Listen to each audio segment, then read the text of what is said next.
So, well, as we go along, we'll tell you more about who we are, what we're doing, why you're here today.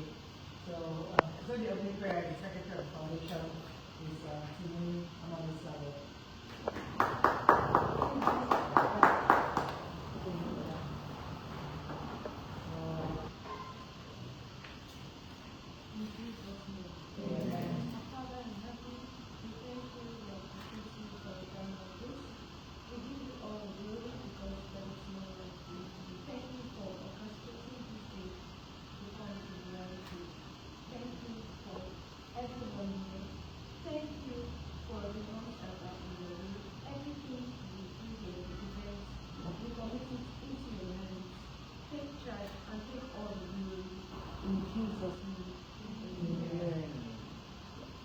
Thank you so much.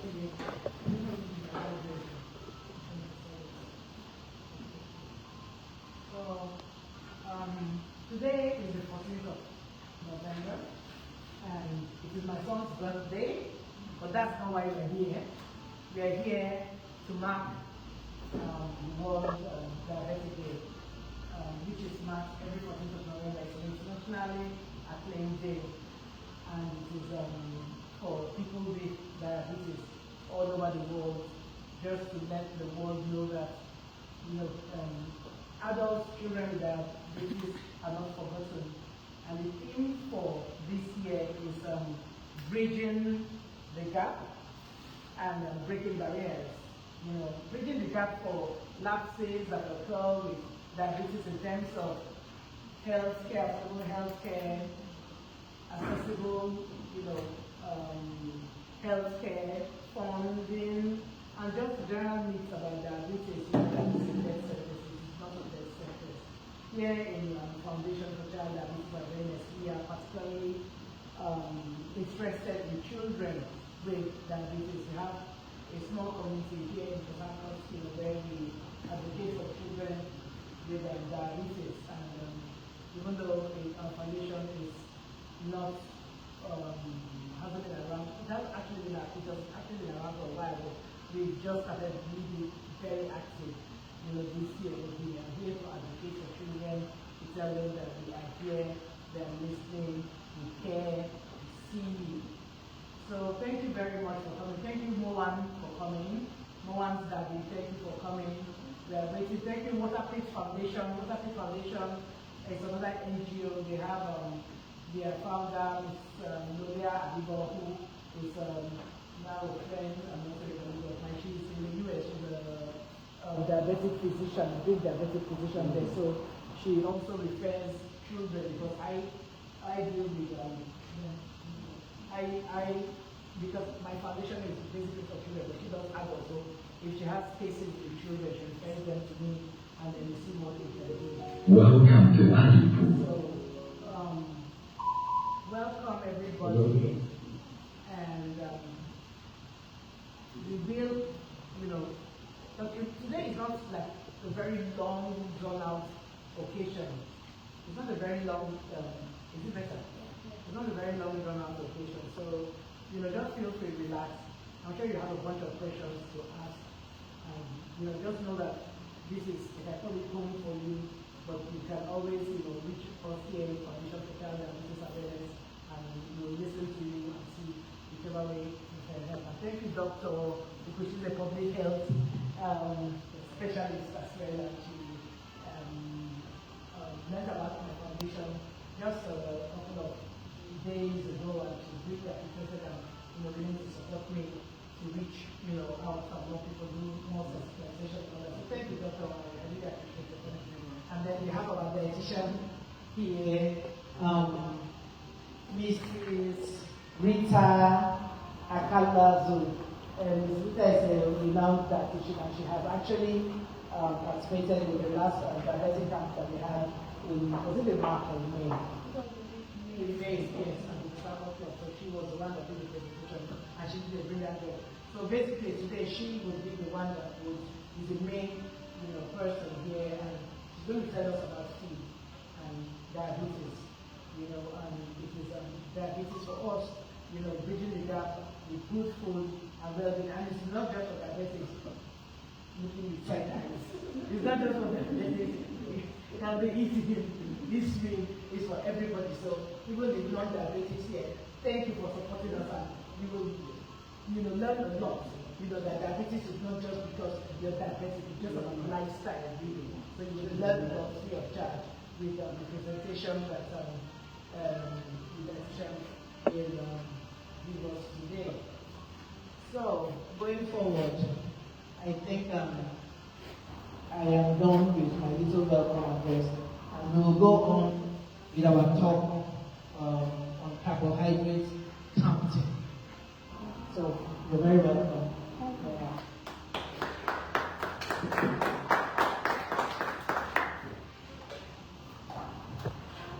Good afternoon.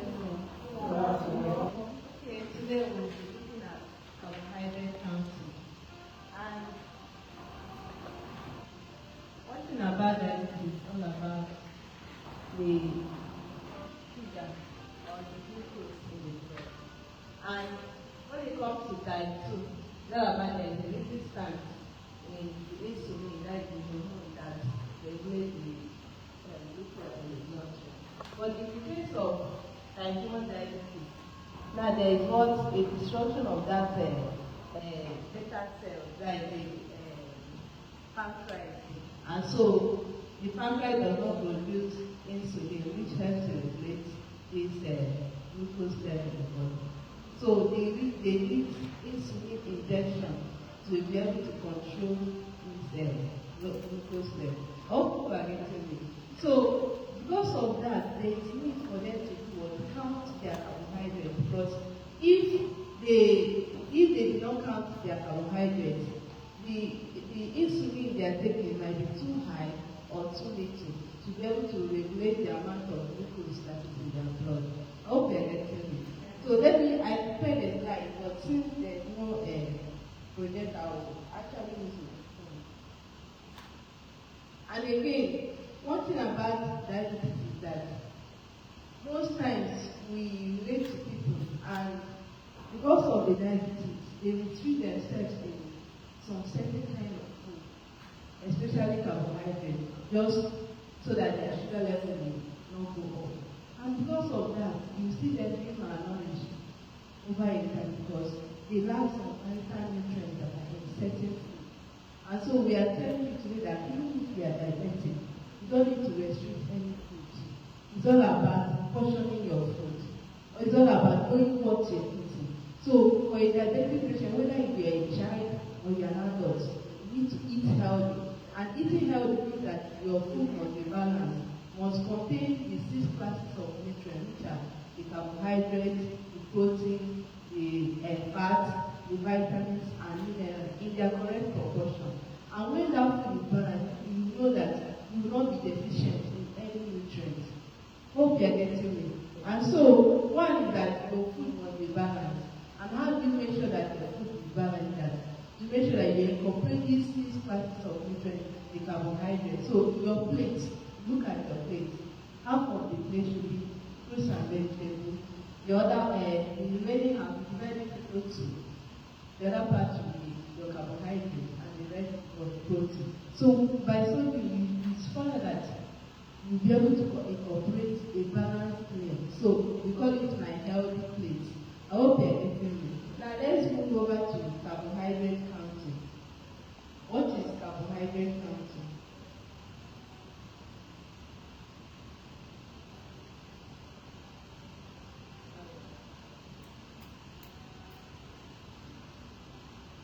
Okay, when we talk about carbohydrate counting, it's all about counting the grams of carbohydrate that we cooked. So if you will be able to count the amount of carbohydrate that is in a particular food, and that is, and for you to count carbohydrates, we have to know the sources of those foods that contain carbohydrates. And number one of them is fruits. All fruits contain carbohydrates.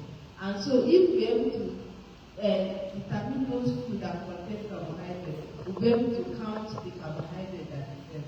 Then another type of food that contains carbohydrates is our staples.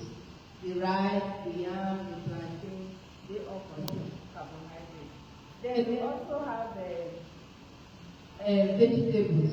Some of our vegetables also contain carbohydrates, but in little quantity. Yes, in little quantity. So we will be doing a food demonstration to see the quantity of vegetables that gives you a particular portion of quantity of carbohydrates and quantity of staples that will give you a particular quantity of carbohydrates.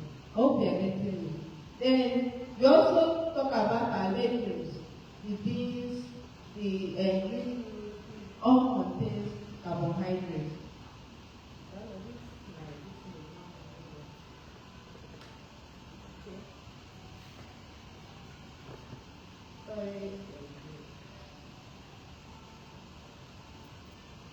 Then after we talk about legumes, then the next one is I've talked about fruits, talked about staples, fruits, vegetables, then legumes all contain carbohydrates. Then we also have what we call the starchy vegetables and non-starchy vegetables. The starchy vegetables are we have the potatoes, the yam, the plantain, they are all starchy vegetables. While the non-starchy vegetables, they are the carrots, the cucumber, the tomatoes, they all contain carbohydrates. So if we are able to differentiate in our food, bring out all those food that has carbohydrates, do you understand? Then we now talk about serving silence. But then before we place a child on a kind of look at the amount of carbohydrate he or she consumes, we have the dietitian will have to do what? Feed that child and be able to calculate the calorie he or she needs. I hope they are getting it.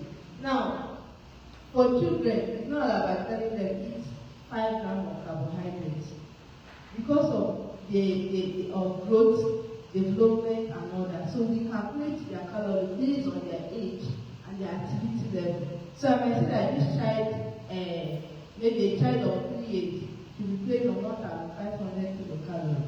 From that kilocal, I'll be able to calculate the amount of carbohydrates that should be taken from food. I hope they're getting it. So it's the dietitian's job that will do that. So okay, at the end of the day, you have to take what? 150 grams of carbohydrate. So it's from that 150 grams of carbohydrate that we'll be able to portion the foods accordingly. I hope they're getting it. Then the next one is the serving sizes. Food are being portioned according to their servings, the quantities that gives grams of carbohydrate. And most times to do that, we have our food composition tables. Those calculations for the dietitians.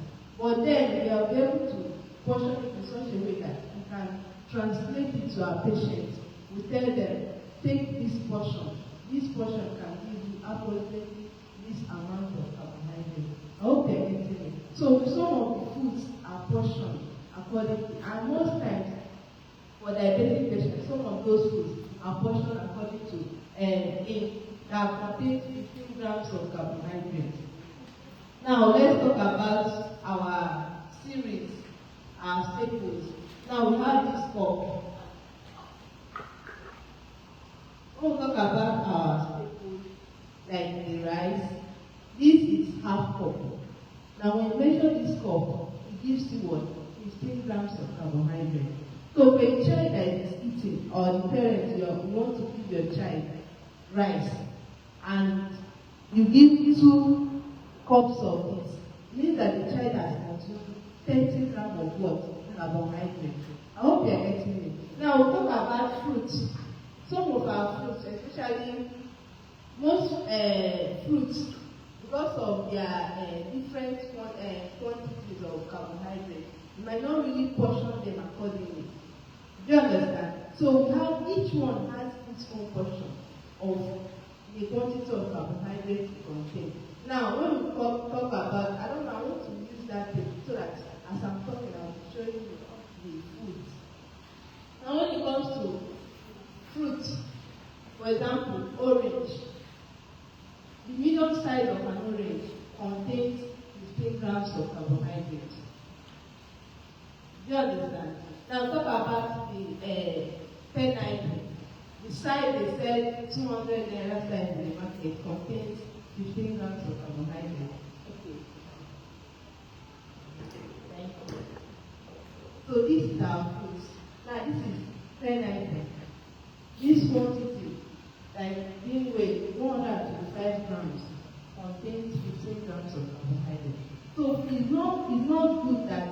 a child is being exempted from eating carbohydrates. So if the mother can give this to the child, we have to calculate she has taken 15 grams of carbohydrates. You understand? Then this is watermelon. This is watermelon. And this side is 1/7 and it contains 15 grams of carbohydrates. I hope you are getting me. Then we have our banana. Banana is high in carbohydrates.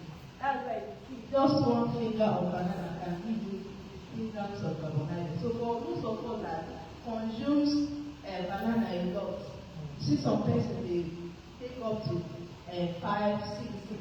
You understand? Sometimes 10 with groundnut. You want to fulfill.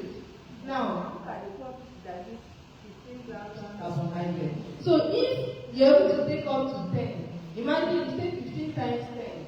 You are taking almost 150 grams of carbohydrate just as a seed. And most times you might not really say that I've taken enough food. You say just banana, but you don't know that you have consumed. But then, also most diabetes, because banana is sweet, they exempt themselves from eating banana. No, you can actually eat, but then what is the quantity am I supposed to? They are getting it. Then we talk about this quantity, 167 grams contains 15 grams carbohydrate. And this side is the one they sell 200 naira in the market. So when you get it to give to the child, you'll be able to know the amount of carbohydrate he or she consumes. Then this is plum. 136 grams contains 15 grams carbohydrate. And this is orange. It also contains 15 grams carbohydrate. Now, if you are eating orange, you are not going to just squeeze and throw away the jam.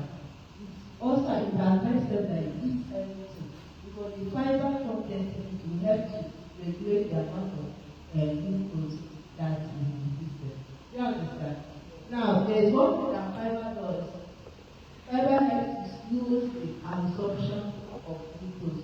So, if there is anything we are going to learn today, we will learn to incorporate fiber into our food, especially for diabetic patients, whether you are an adult or a child.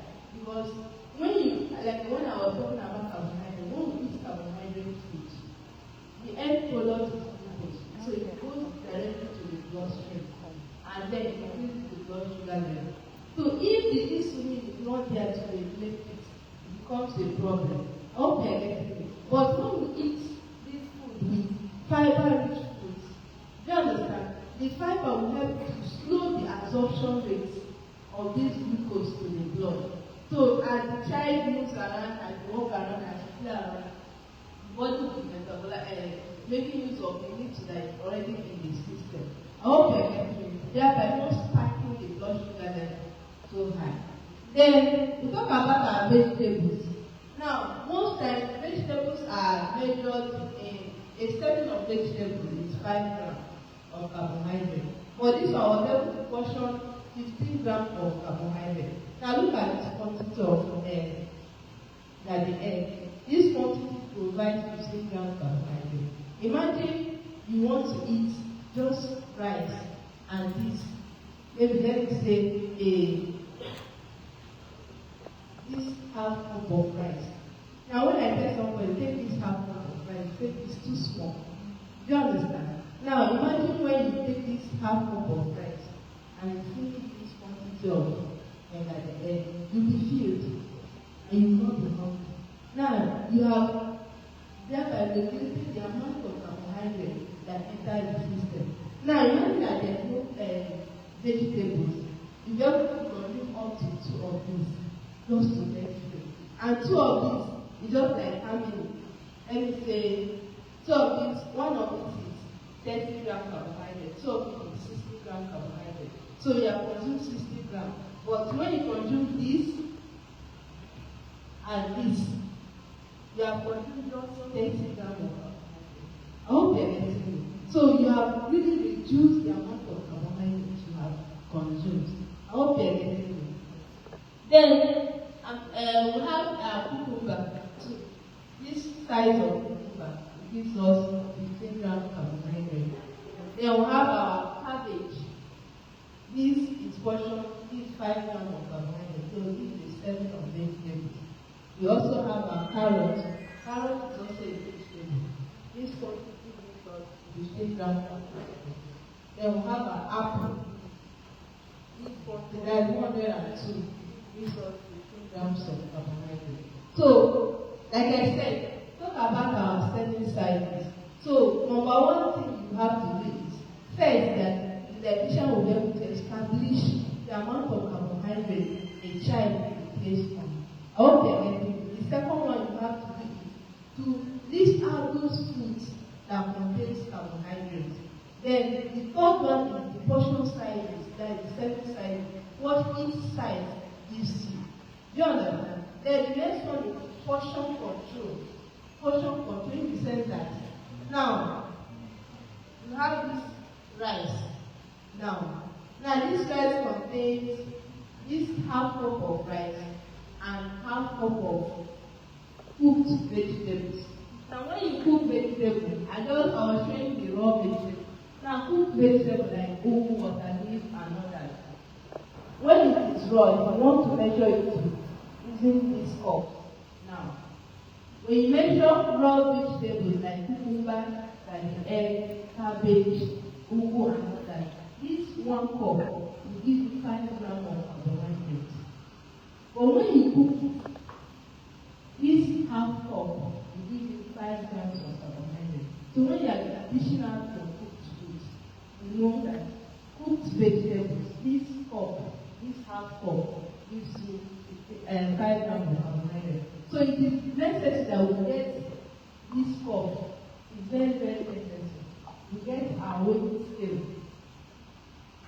Do you understand? So in a situation where you can not, you can make it on the cost.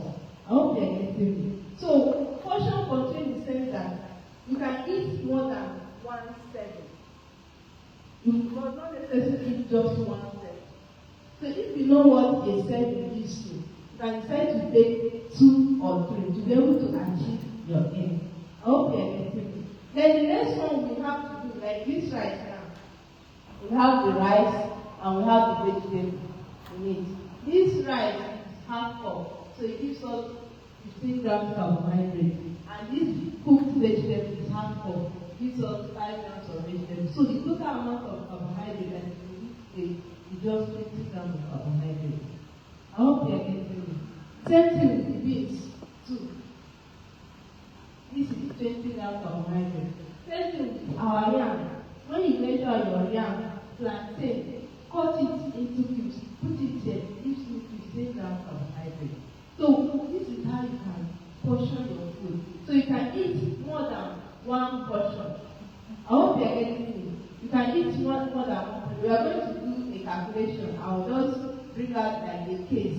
We'll calculate it together to be able to know how we can portion your food to get the amount of carbohydrates you eat in a single day or in a day. Then the next one is after portion control.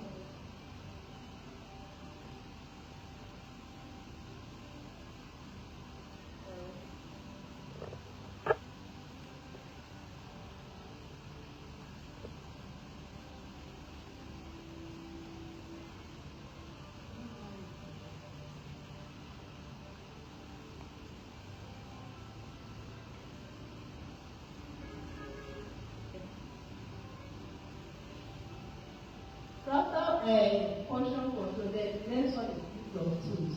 Like in case you don't have this cup, you can actually do it. So if you watch this level that I did, I put the grams and also put the word the serving. So you can actually weigh them using the weighing scale to be able to get the amount of carbohydrate contained. Any question on that?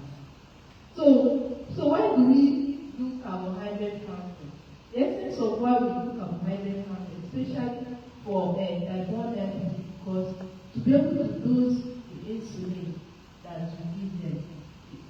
I hope they are getting it. To be able to know the amount of insulin that they may give to these children. Because most times, once they eat, to be able to know the amount of insulin is Now, sometimes there are some persons that are giving 1 unit of insulin to 10 grams of carbohydrate, while others are giving 1 unit of insulin to 15 grams of carbohydrate. So if they are giving like 4 units of insulin and it's based on 1 unit of insulin to 15 grams of carbohydrate, so it means that if you are giving 4 units of insulin, the amount of carbohydrate you are meant to eat to control the glucose that the system eats, 60 grams of carbohydrate. I hope you are getting me. Is that understood? So that is the essence why we do this carbohydrate and to be able to dose the insulin that is being given. And so, how do we calculate the insulin to carb ratio? How do we do that? Number one is that in healthcare, the doctors determine the amount of insulin which one to use, either 1:10 or 1:15 grams. Okay. Then the next one is we do adjustments and trial. Now, what we do, how do you do that? Is that one, the child is giving food and the insulin is injected, be able to know, check the sugar level, to know the rate at which it is. So if the glucose is still higher, means that they still need to give more insulin to be able to regulate the amount of glucose that is in the system. So you do that until you get a balance. So when you get a balance, you can ask, okay, once this child eats this quantity of carbohydrate, this is the quantity of insulin I'm going to give. I hope you are getting it. And for that, parents need to write down all the food the child eats.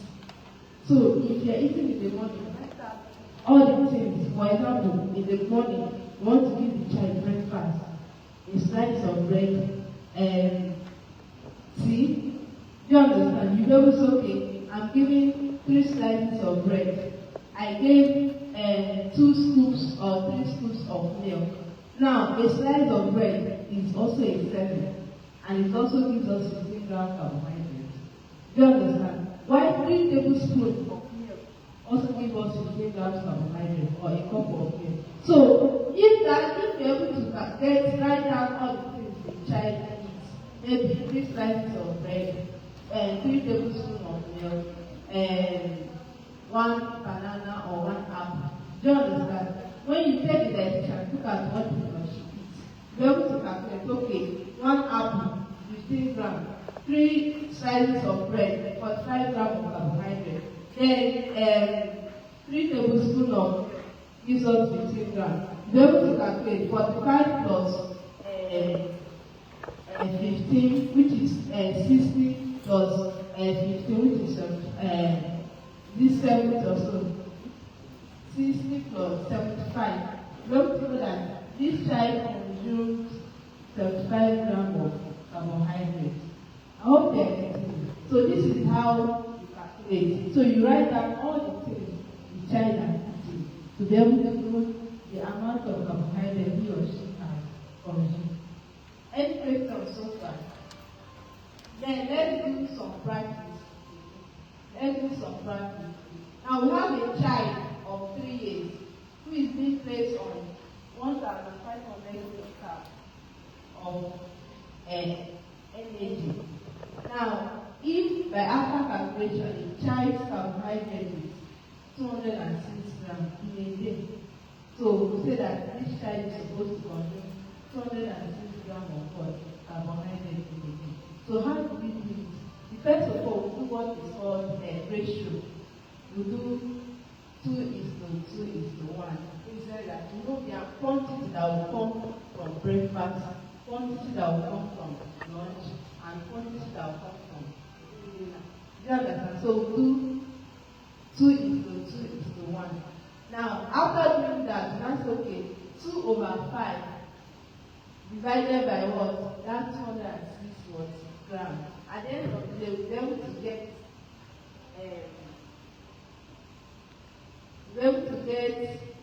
82 grams of carbohydrates in a day. Do you understand? Like as like for breakfast, 82 for lunch, and then 40 something for dinner. You understand? When you have done that, then you now look at which food am I going to eat. You understand? So for breakfast, so you now know that her food supposed to get what 82 grams. You now say, okay, let's take for instance, I want to eat oats. You understand? And I told you that for cereal, this half cup gives you what 15 grams carbohydrates. Cooked, not raw. I hope you're getting it. Now, I decided to say this: a child of 3 years can finish 2 of it. Do you understand? It can. She can. Do you understand? So say 2, there's 1 cup of oats. You have got to have 30 grams carbohydrates. Then I need to add milk. I thought, let me put 1 serving of milk. Do you understand? Making it to 45 grams. Do you understand? You already have many. You already 40 something. So I tried to say, okay, let me add what? Fruit. Do you understand? I can try to put 2 banana in it.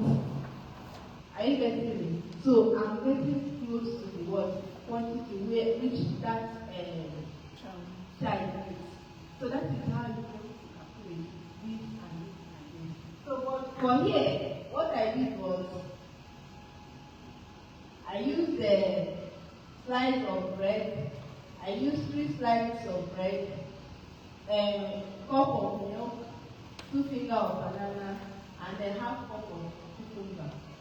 Half cup of cucumber. Half cup of cucumber. Yes.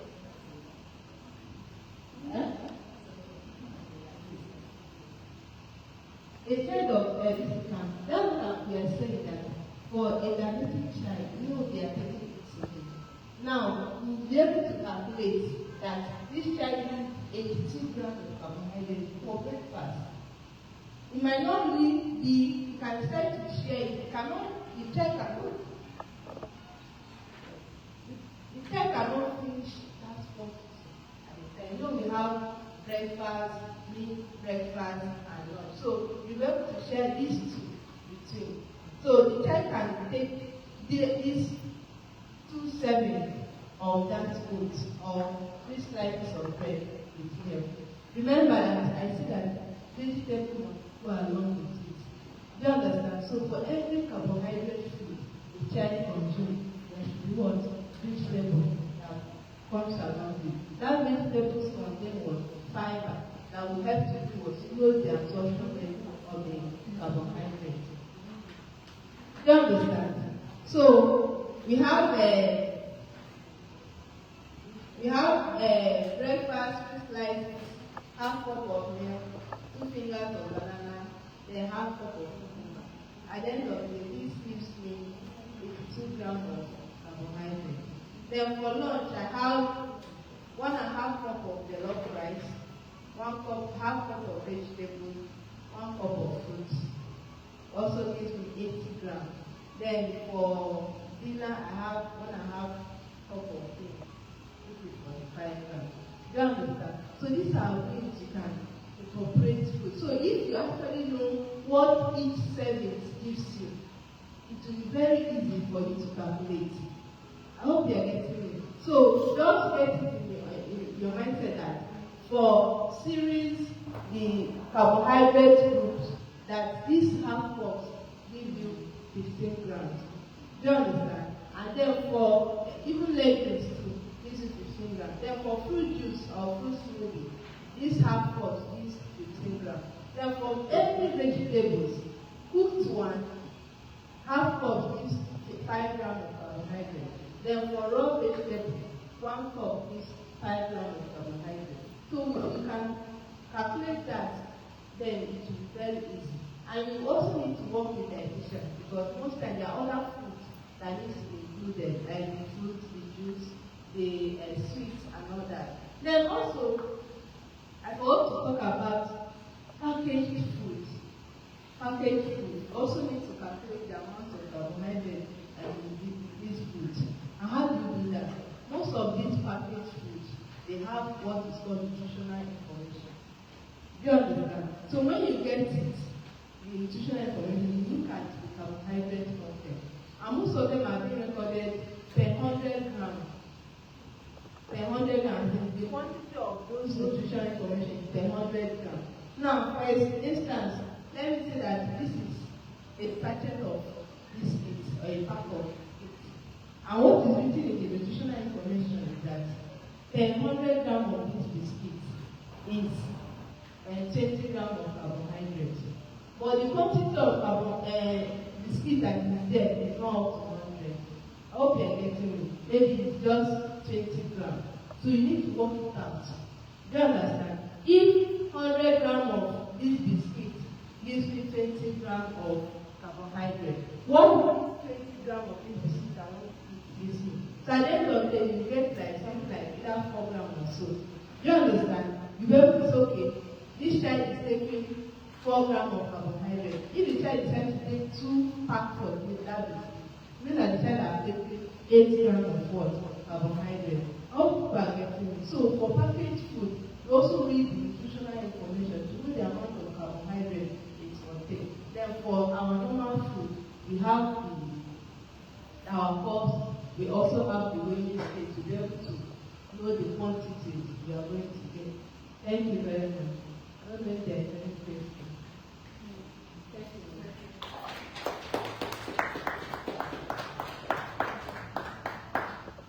Thank you so much.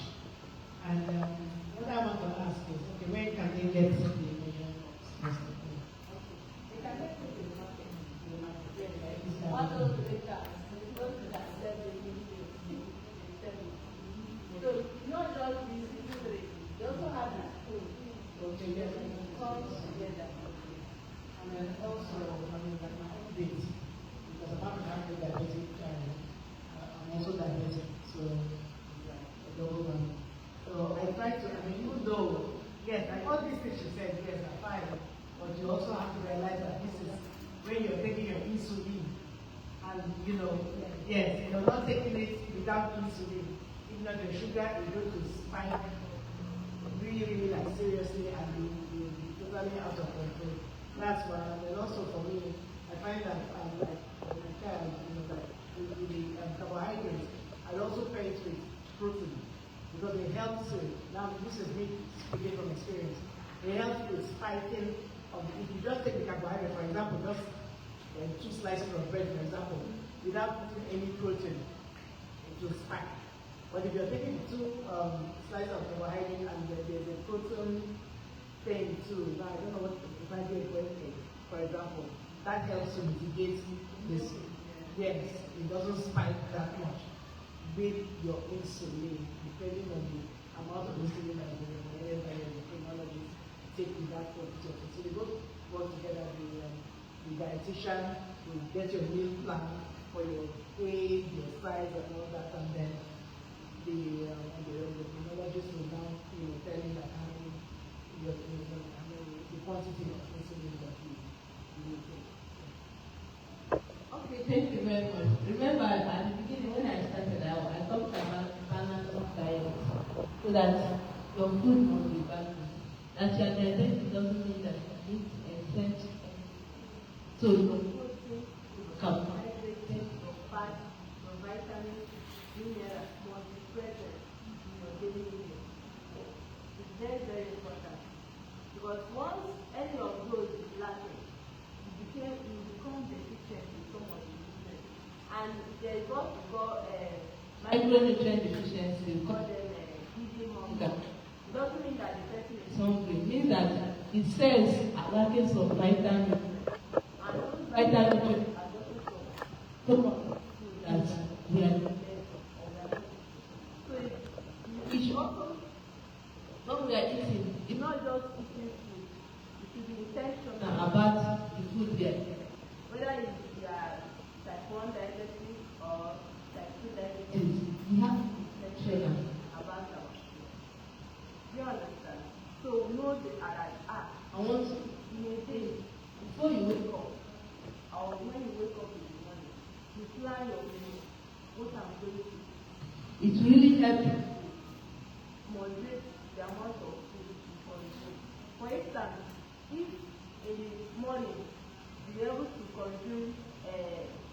an excess of something. In that way, you don't I've taken this, I don't need to take more. Do you understand? So it's not about being intentional about your food. To know what you are going to do. So but when you plan it, okay, I'm not taking food this morning, I need to take food. I know that food is very important. In a day, you need to take food. You have 7 for food. In a day, you are meant to take 2 to 4 servings of food in a day. For vegetables, you are meant to take 3 to 5 servings of vegetables in a day. For staples, like our rice, our bread, our cereals, we are meant to take 6 to 11 servings of each food. So when you are consuming, except for those that are not type 1 diabetes, if you are consuming, you have to know the serving. Like I said, when we talk about our staples, you are meant to 11 servings in a day. So if you are consuming rice and you are able to take like 3 of these, means that you are taking off having 6 servings. Do you understand? You are not even talking about your lunch and your dinner. So if you are able to know that for cereals, for starch group, I'm going to take 6 to 11 servings, you will not go overboard. Do you understand? So in breakfast, I don't need to take up to 3 of this. Let me just take 2. For diabetic patients, we don't even give them up to 10. You can give them leverage of 8, depending on your sugar level. That's okay. They are not meant to consume up to 11 servings. They are meant to consume up to 8 servings in a day. So if you are eating for breakfast, take 2 slices of bread. Know that you are consuming 2 servings of this group of. I hope you get me. For breakfast, you have to take 2 of these. You are consuming 4. Then in the evening, you have to take either beans or whatever. You take 2 servings. 6. Do you understand? Then for someone that is very active, do you understand? You can go up to 8 servings in a day, but not up to 11 servings. Except if you are not diabetic, you can go up to 10. But most times, you find that people eat excess because just for breakfast, they are consuming up to 5 servings of that group of food, like 5 slices of bread. Now, when it comes to lunch, they take up to 3 of these, which is how many? 11. Then in the night, they will take either beans or whatever. They will take up to 4 of these. You see that it's almost getting to 16 servings. So it is not appropriate. Now, when it comes to fruits, we are meant to take 2 to 4 servings in a day. I hope you are getting it. So it means that if for a child, 2 servings is okay. Do you understand? For an adult, you can take up to 3 servings in a day. Now, if you are diabetic, you are not meant to combine this food at a time. But when a lack of food, it will spike your sugar level. So that is why we talk about portion control. It's small but frequent. I hope you are getting it. Then we'll talk about vegetables. Vegetables, you are meant to take 3 to 5 servings in a day. I hope you are getting it. So it means that if you are eating and you just take only this in a whole day, you are not putting up to even the minimum requirement in a day. So we need to take up to 5. So it means that if you are eating this cucumber is just like 3 servings. You need extra water, 2 of it. And we don't also encourage you to eat one particular food at a time. So if you take cucumber, you can also include the ugu. So if you are taking this cucumber, you can try to take 2 of these of ugu, and then you have completed your 5 servings in a day. That is for vegetables. Then we talk about our milk. Milk group, we are going to take up to 2 to 3 servings in a day. Do you understand? And I said that a cup of milk is 1 serving, or a cup of yogurt is 1 serving. I hope you are getting it. Then we talk about our meat the meat, the fish, food. You are meant to take up 2 to 3 servings in a day. So when we are consuming, we'll be able to know that, have I taken enough food? Is there meat in this food? I hope you are getting it. Then a serving of meat, like a boiled egg, is 1 serving. If you are eating and you decide to take just the egg white, that means you need to take 2 egg whites to consume a serving of this group of food. I hope you are getting it. Then we talk about our fish, like up to 60 grams of fish or meat gives you a serving. Now it's not about the carbohydrates now, because meat, fish doesn't contain carbohydrates. I hope you are getting it. Then when it comes to our fat is taken sparingly. So the amount of fat we add to our food also matters. And for diabetic patients, so we also want them to consume healthy fat and not unhealthy ones. The saturated fats are unhealthy fats, while the unsaturated fats are the healthy fats. So you get fat from plant sources. These are the ones that are healthy. Do you understand? For those that are not type 1 diabetic, you need to watch their fat intake, especially those that are coming from meat, like the red meat, the tofu, the intestine. All those are unhealthy fats. So if you are consuming protein, talk about lean protein. Lean protein, talk about the muscle, talk about fish, talk about the white meat. These are the healthy fats of meat that we encourage. Then for our butter, margarine, and all that, take all those ones sparingly. Not something to take off because those ones contain saturated fat. And then also fried foods, like the goat donuts, buns, and all that. They also contain trans fats, which are not healthy. So when we are consuming this food, we should know the quantity we are consuming, because diabetes comes with a lot of complications. Comes with hypertension, comes with ulcer, and all that. So we need to watch all those things that will bring about the broader participants to cut them off to make sure that you're on a healthy meal plan. I hope you're getting it.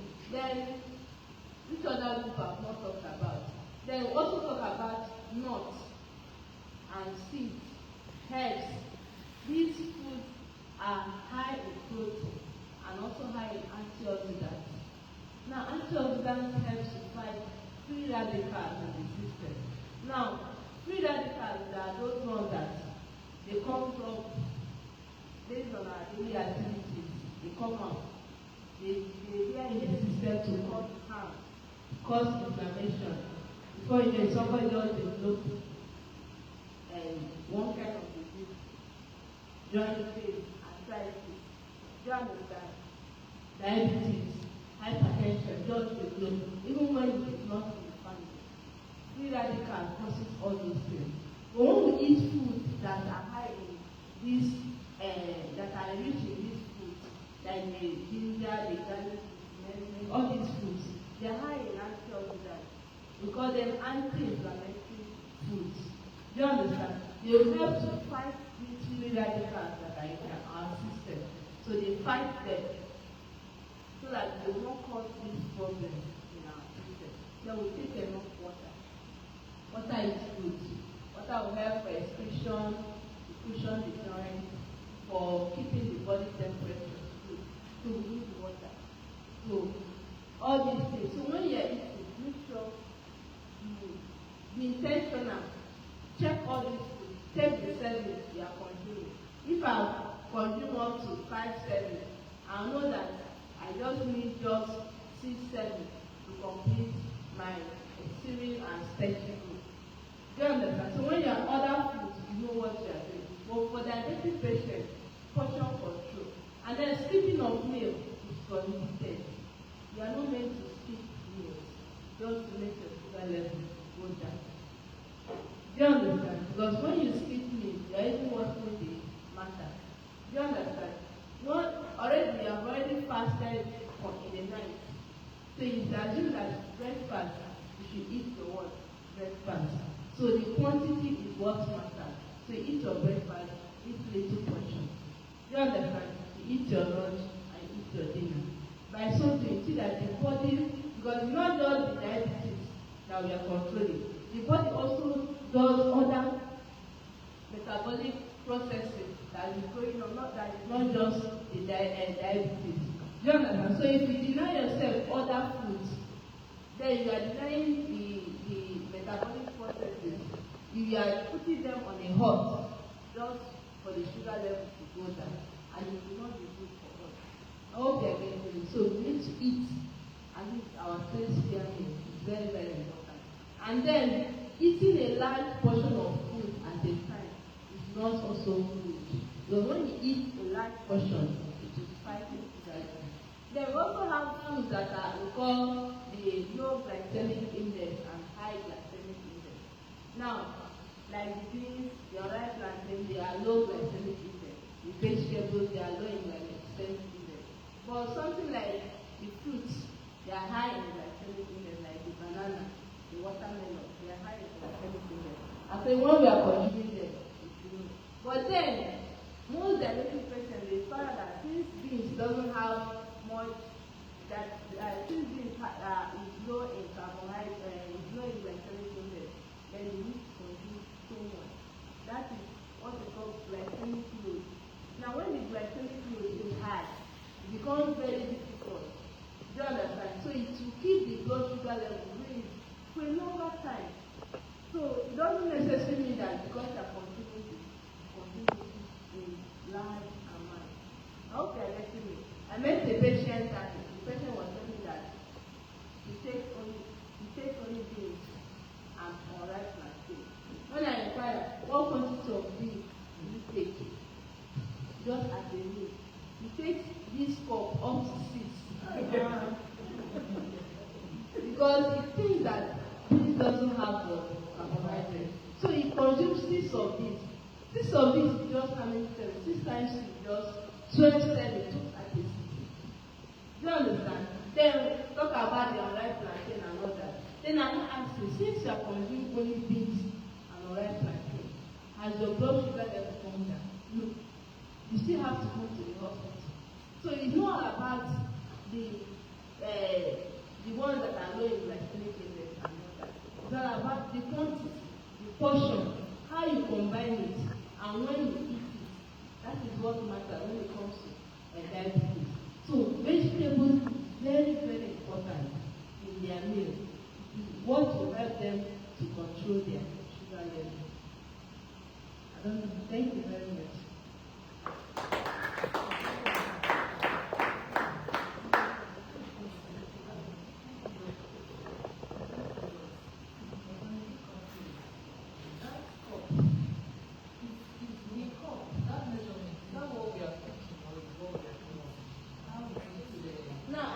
I use this cup to tell you what is serving looks like.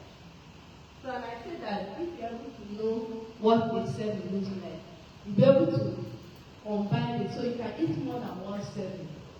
That is what we call portion control. So I might decide to say this is a serving of rice, and I want to eat rice.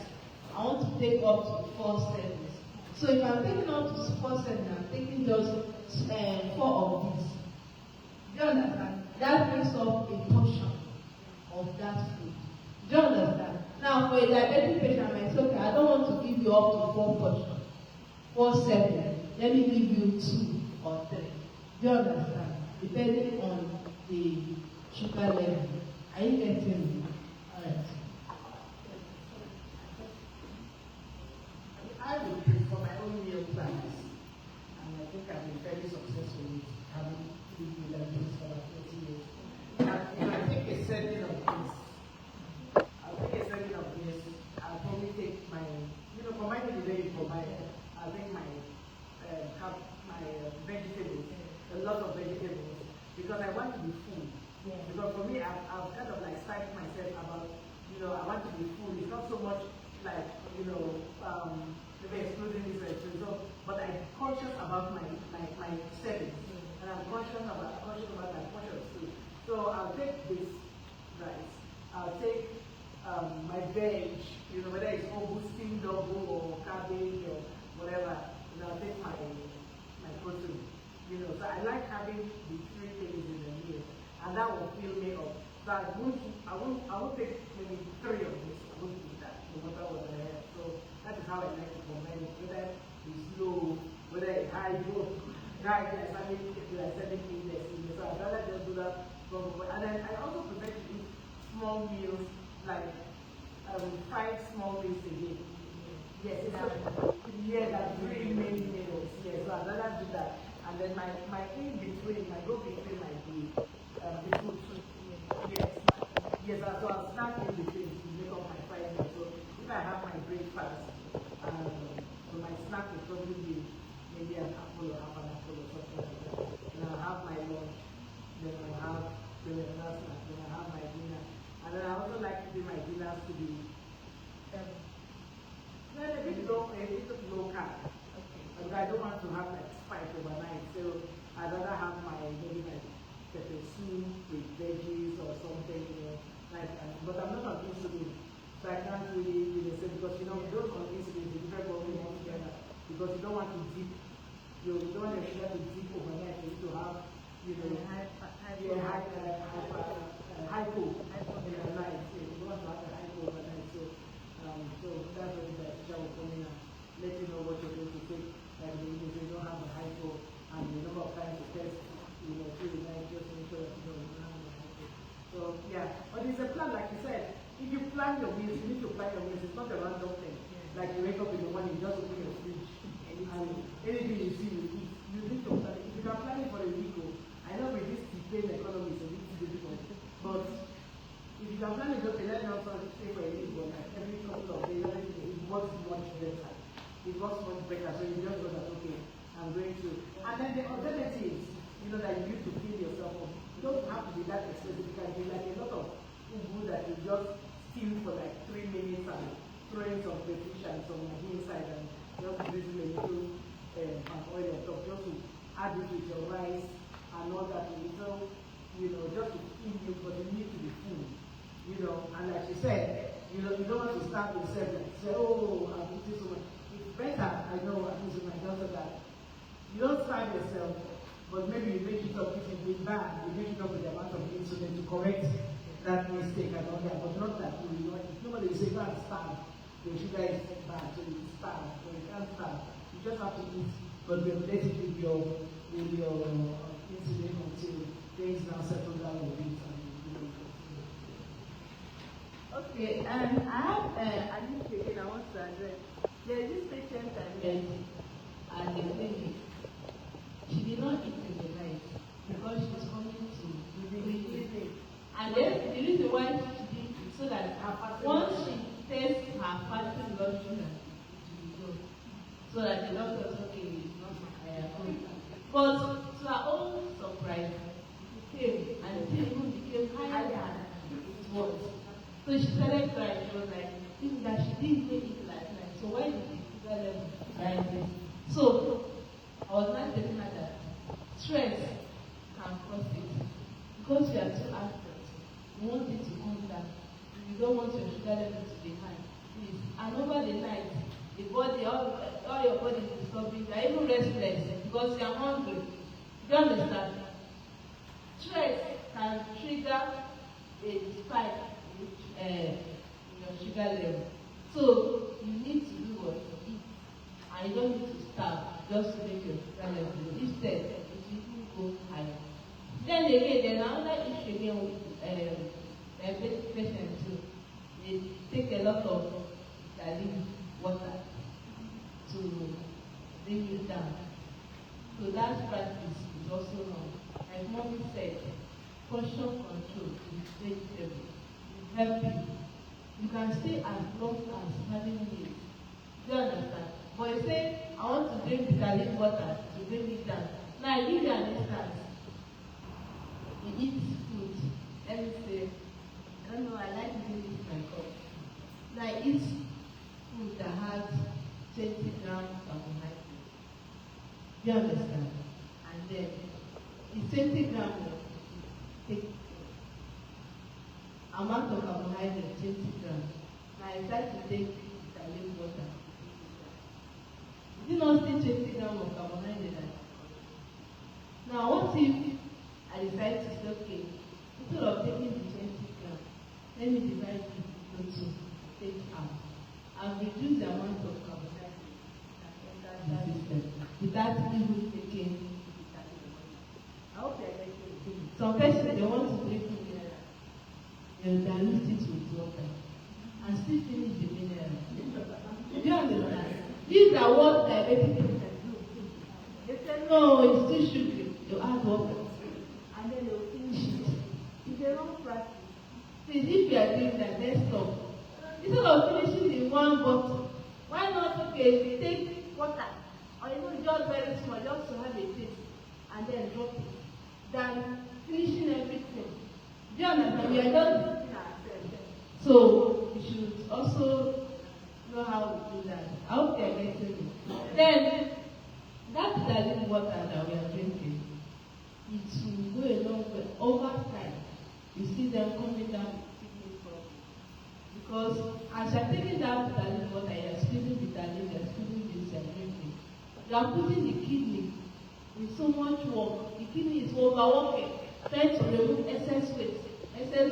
Morning and night, you are drinking, morning and night. The kidney is overworking. At the point, the kidney will break down.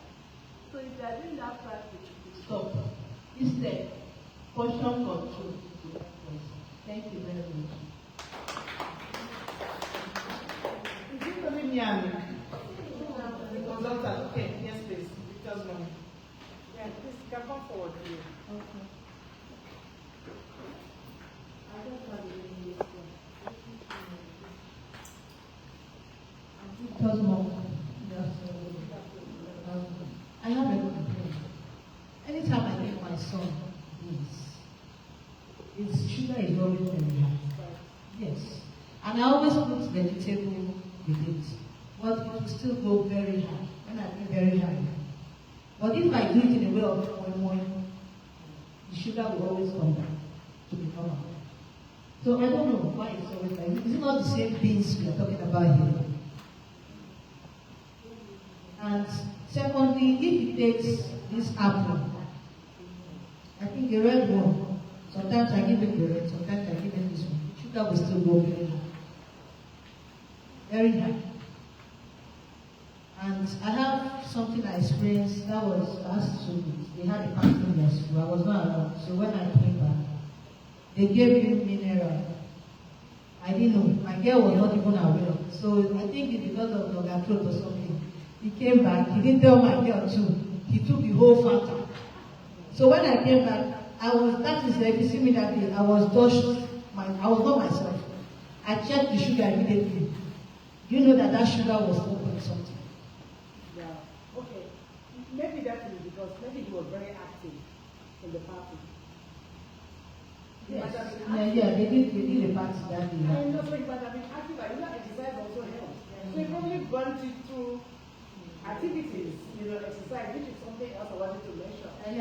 I want you to put me clear because I'm really confused in this whole area.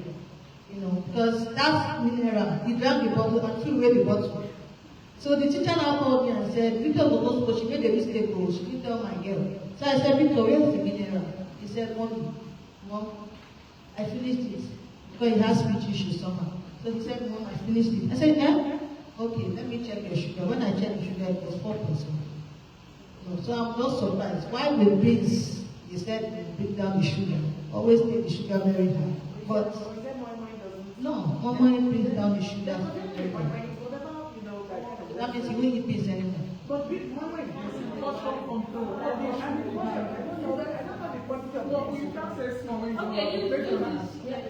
No, like this measurement. Now let me come to this measurement.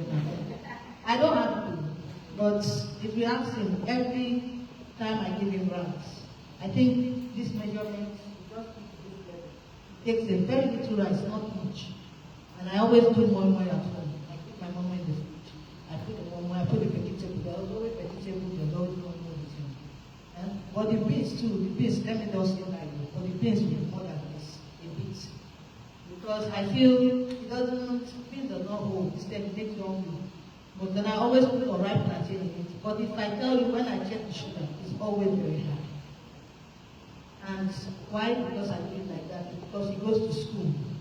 Most times, if I don't do it like that, I don't keep it that much like that. And when he gets to school, the teacher always complaining that he's always very hungry. He's always complaining that he's hungry. And I give him food to eat. But when he comes back and I check him, especially for beans, he's always very hungry.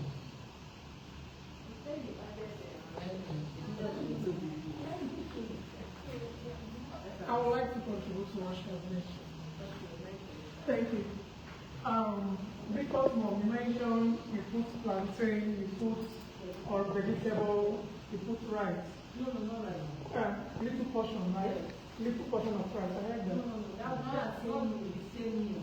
Okay, not the same. Okay, well, my contribution to that, I feel the child is eating heavy at one time.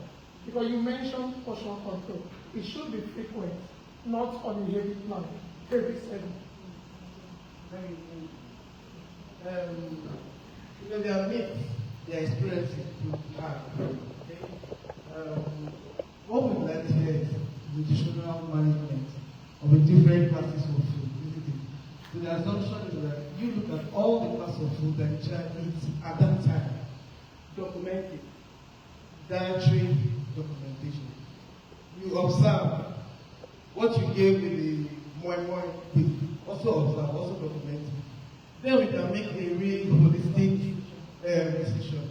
But just coming to say moi may not be really accurate, because beans is protein, and there's a requirement for every child, isn't it? There's a requirement for every child. We have just been informed that for every meal, all the pyramid of food, all the food groups should be included. And beans is healthy protein. Do you get it? It's not like other forms of unhealthy protein. So we won't say go away from beans. But what my own contribution will be to document for some period. And we now holistically look at what is consuming and now make an impact to that. Also, what my observation here is that we still need to reach the how do I call them, the house helps, or the people are career moms, the go out. We still need to really inform these people, because they are the ones that will actually most times be around to give our kids food. We also need to properly inform the school teachers. I'm glad that the teacher recalled me, but I mean, every other person should be on check, not just that teacher.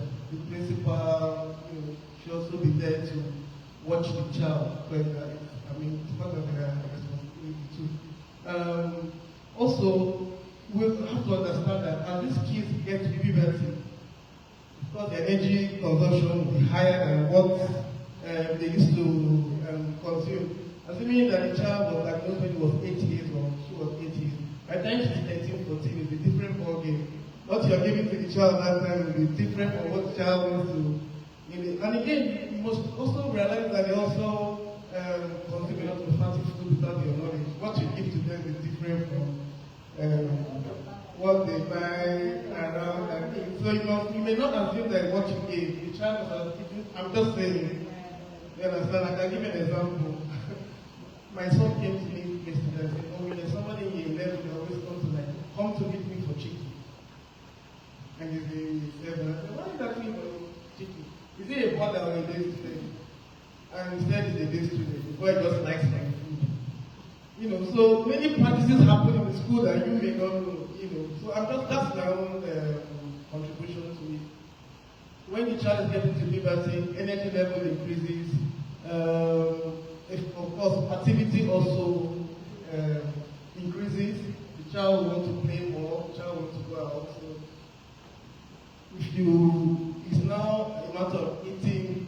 I won't say eating disorder, but you have to really manage based on the child's activity. Thank you, ma'am.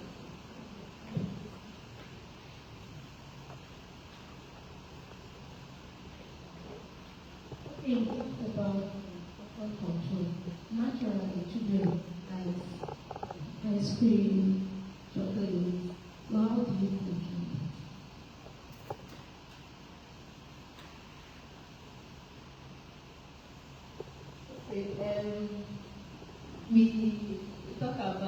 healthy food. And when it comes to our food pyramid, you see the peak of it, you see the fruit, the sweet, chocolate, the fat to be taken very early. So you give them those things, but not all the time. You understand? And based on that, they are on this screen. So when you are giving them sweet, you should also include it in the amount of carbohydrate they are consuming. You understand? So it should be incorporated. So at the end of the day, when you calculate, you get that. But it's not something that you give them all the time. It's once in a while. Because you make them understand that they take this to their life. You understand? It will be very difficult for them to accept from them. But when you make it that for a healthy meal, you give them this is the healthy meal. Once in a while, just give them that. Because I was teaching my daughter that, and she was telling me I should buy sweet. I said sweet is not healthy. She registered it in her memory. Then they taught her at school. They were reading about protein, carbohydrate. And then sweet, because sweet is not healthy. It's okay, mommy, sweet is not healthy. I said, mineral is not healthy. I said, but why did you tell them to buy mineral for you to buy? You understand? So at that day, what happened? Normally I don't take mineral. But that day I was coming back from work. I was having serious headache. I know that I need glucose in my brain. I was like, buy mineral, let me just use it to calm down. So I was not like, do I buy it all the time?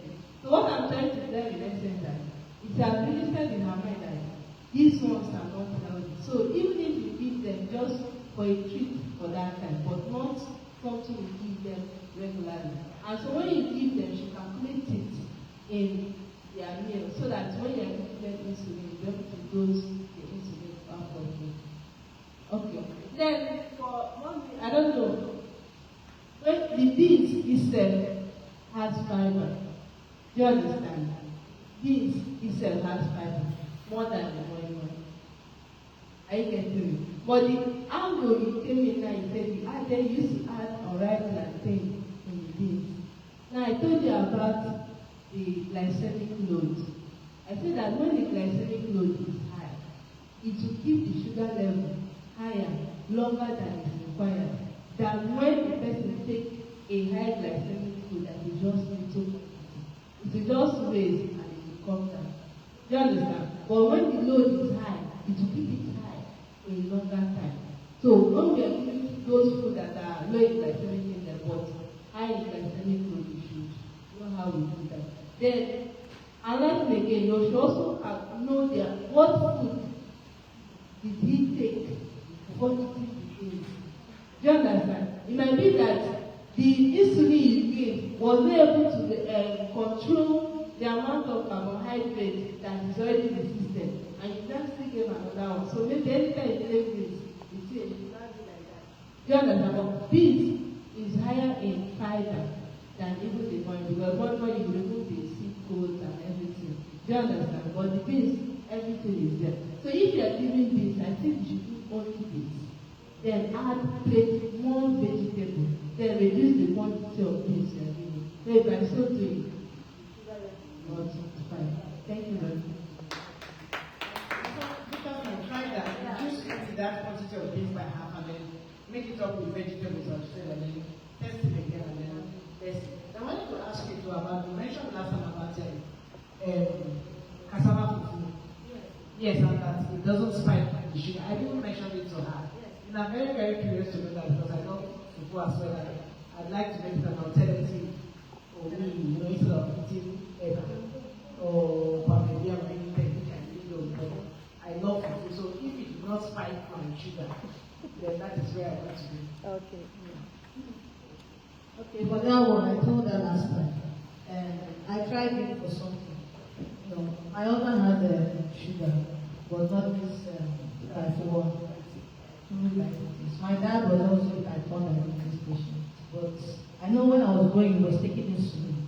But now I think the thing is dropping, not high anymore. Because sometimes when it drops like this, it drops out of point.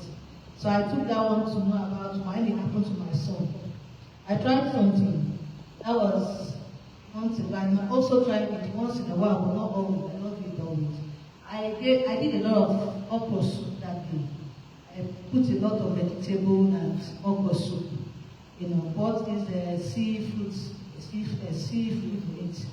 So when I gave him, he was complaining that morning he wants to eat lolo. I said okay, because he saw me eating the lolo that day. I take one. And I said, let me buy two. I said, let me try it. I heard that if you take a lot of vegetable with this thing, your sugar will not spike.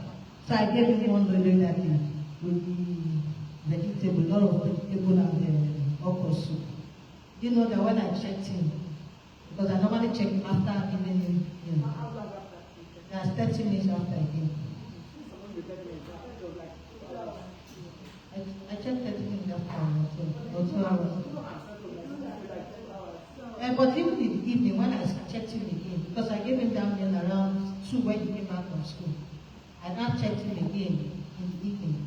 After that meal, it was 4 points. So I checked him again in the evening before giving him his meal. Then gave him his insulin. When I wanted to give him the insulin, because when it's 4 points something, I don't give him insulin.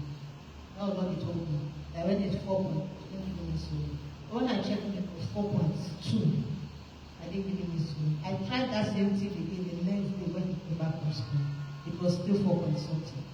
So that was when I now told you that I tried this thing with the food and this okra soup with a lot of vegetable. The sugar did not spike.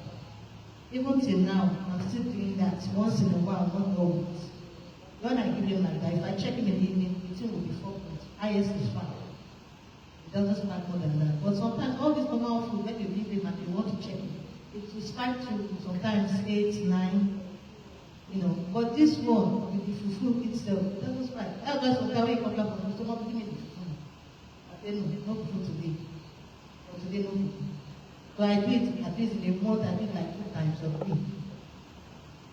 I noticed that there's improvement in it. I don't know.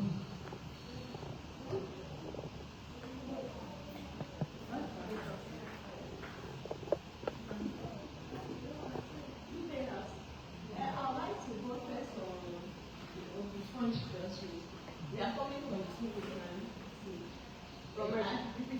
Yes, ma'am.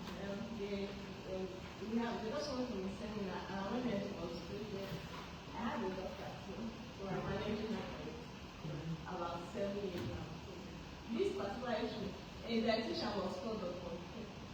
Parents are complaining that you are giving me the sugar level is spiking, the result is spiking. But the dietitian said that that's where most people get pictures, but this is our locally processed food, the one that was processed well, like that has gone through the stages of like, you know, like before, he said according to in the like earlier time, olden days, that our parents, those people like they peel the cassava, they soak it, it is allowed to ferment 3-4 days.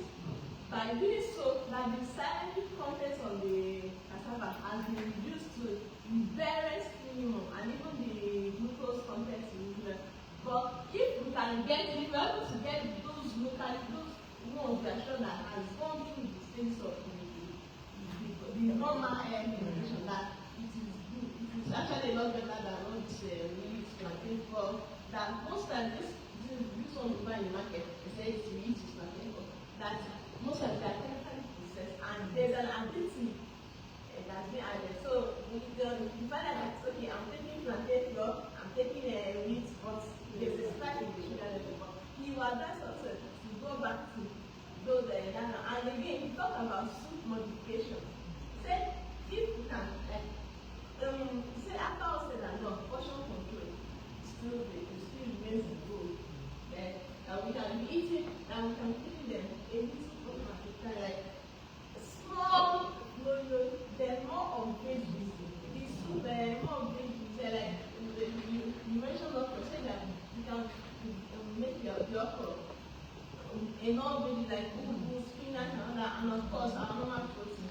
But by so doing, the sugar level will be much more controlled than this other one, beans. They talk so much like the beans has a high glycemic content. And you not, I've always advised you to mix it with plantain. they say that it's either you're doing this or you plantain. And even the plantain, it also has to go with your veggies, not just online plantain like that, your veggies and of course your food.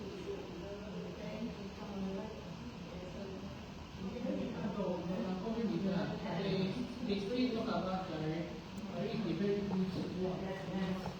Our Gary, the way we process Gary, we will run it for 4 days before frying. It's good. But nowadays, they just do fast because of the hunger in the land. They just process it now, including they will fry it.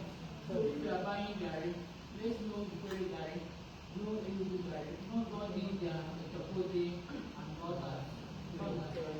Then they swap, they do two. They will just, they do it like meat.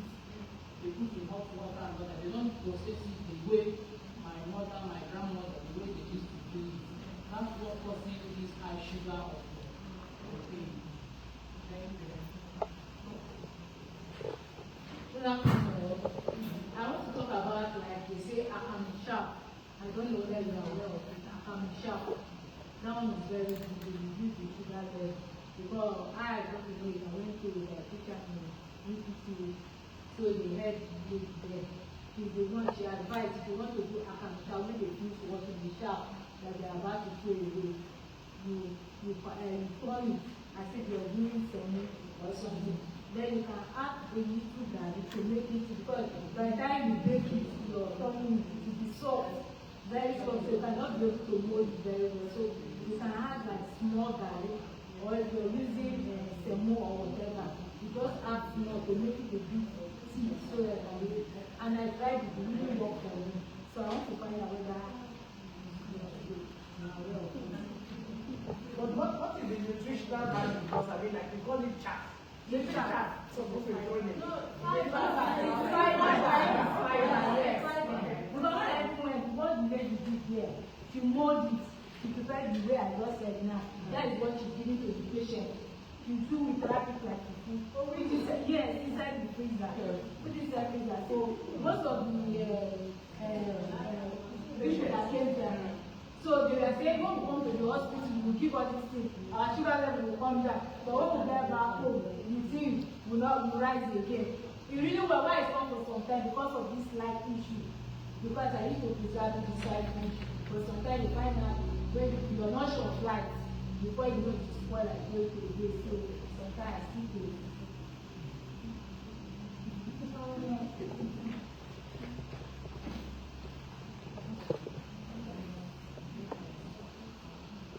Yeah, I want to talk about, when she talked about the account shop, I want to talk about the garri shop.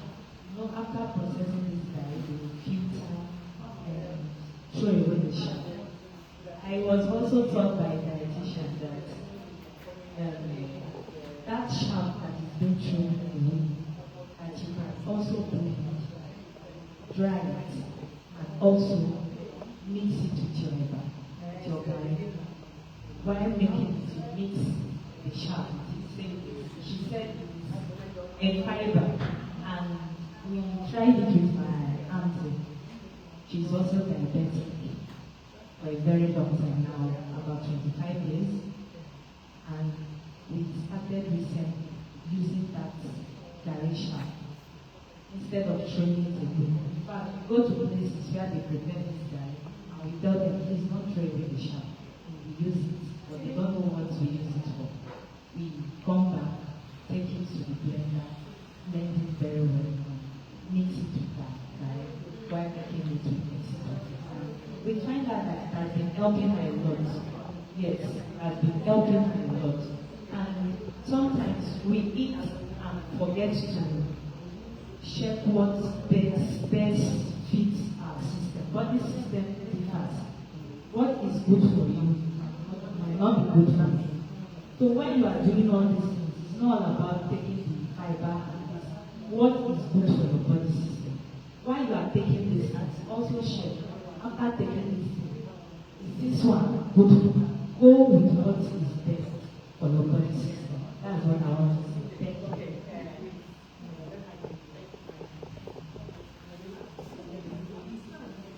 Okay, thank you very much. Well, also, yes, for the garden, yes, it's good. Even the information you gave is also good because the processes is what is not the problem. So, we want to move back. Like I was talking to some students, was it yesterday or yesterday? Let's go back to our former way of doing things.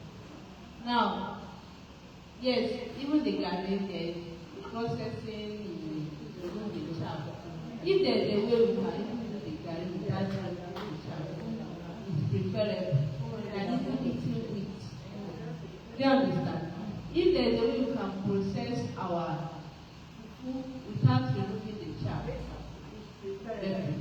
Now, for that food that you gave your son, he told me that he gave her a lot of vegetables. Like I said, vegetables is very, very important because it contains a lot of fiber. So it is that fiber that does a lot of. But one thing about us is that when we are giving those foods that they say that it doesn't have much carbohydrate, we feel relaxed and then we don't give enough vegetable in this food. That is the mistake. Do you understand? So whether beans, whether yam, whether rice plantain, fufu, whatever, take it with enough vegetable. So it is that vegetable that will do that work we are looking at. Hope you are getting it. And remember, portion control. We don't exempt food. We don't tell our patients, don't eat this food. My dad was diabetic. I could remember I was very small then.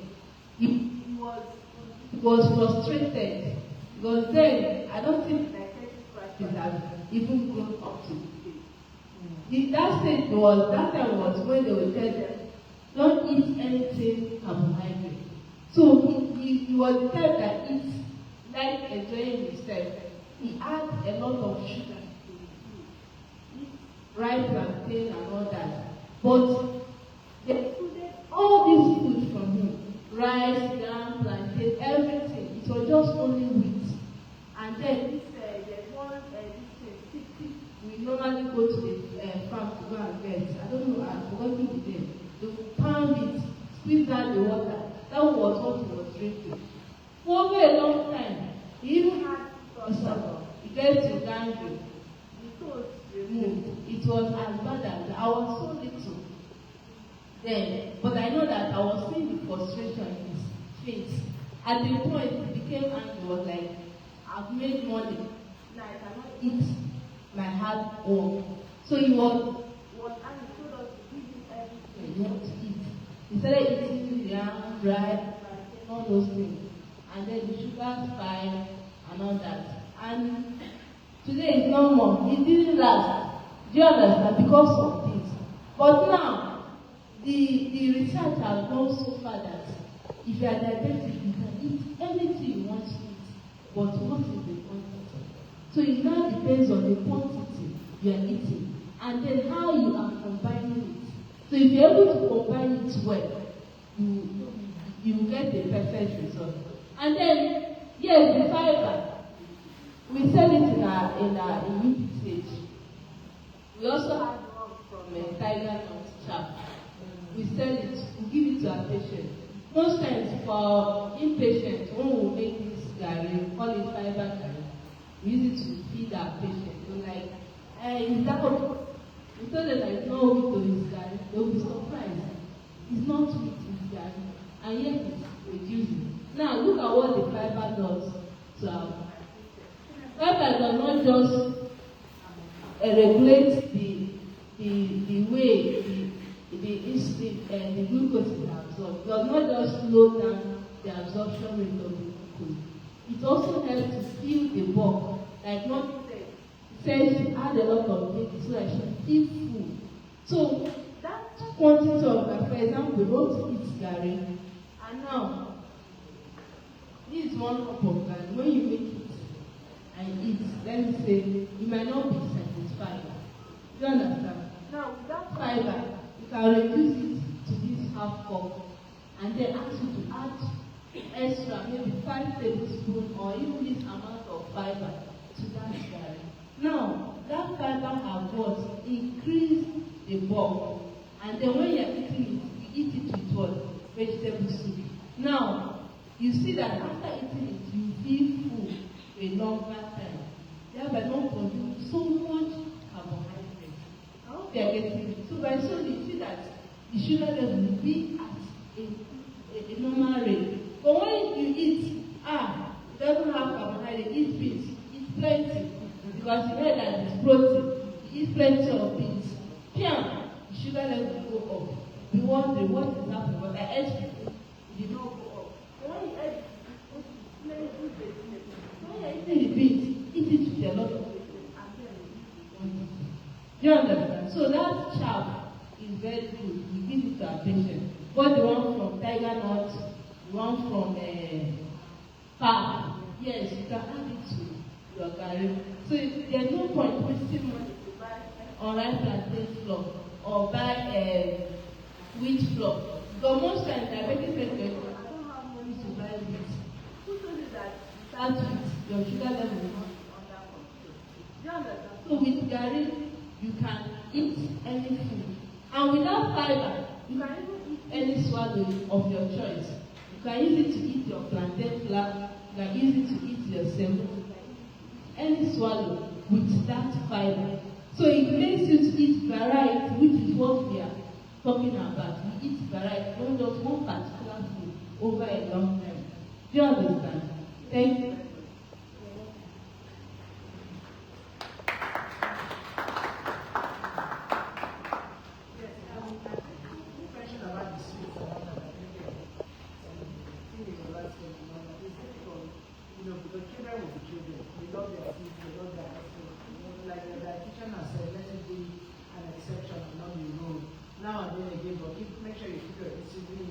Ready to mitigate against, the spiking effect. And then, like I also said, if you can give the little ice cream, and then you can give a piece of chicken or some protein with it, just so that the spike won't just be so sharp, and all that, because you can't just set a child. I know what I went through with my daughter. It was terrible, and she sometimes would be depressed, and all that, just because, she couldn't going for parties, student parties, she wasn't allowed to do candy, so she wasn't allowed to do. So, but now I know, that I could have allowed her to have even just, just one school for another, but even though she was struggling sometimes, because sometimes I don't even know how to get the chocolate, she can eat 12 and throw the pack under her eyes. Yes, when we are sleeping in home, we will not see packs and packs of chocolates. Maybe school parties, these school parties you would have taken. I think they have banned in the night to just eat everything. Even though I've not said, but after a while I said, but there will be a time, what do you do, So you just have to be careful to, so you don't exclude them totally from those things. Just so that those times that there are exceptions, you have, maybe the insulin will increase a little bit, just so that, and then the exercise too. Yeah. So that thing that I also wanted to tell you that this new one I discovered and it works for me and time too. Once after a meal, and I tell my friends, so immediately I eat. I do not sit down. I'm telling you, I will start working. Within my house, I'm not going outside. I will start working, even if it's around the dining table, I'll start working for like 10 minutes. And my sugar will remain like that. And it was helping me with us. Apparently, there's a new scientific, maybe you want to read it up, new scientific discovery that, just minimal exertion after a meal, just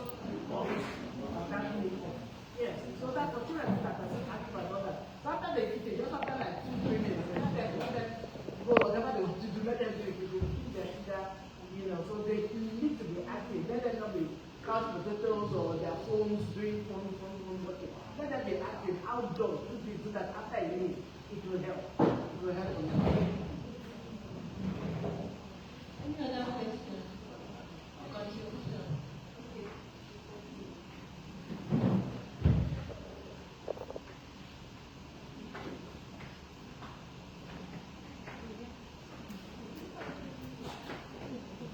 Okay.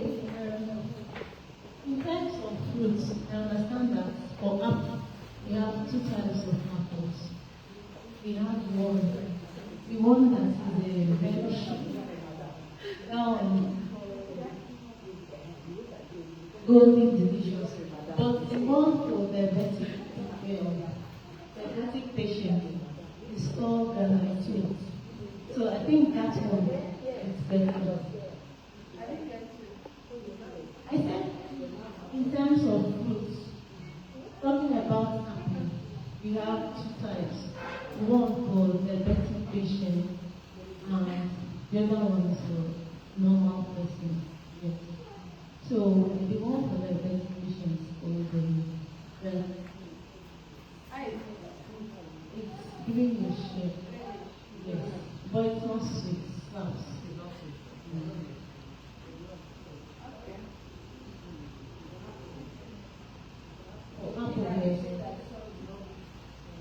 No, this one. They have the one that's very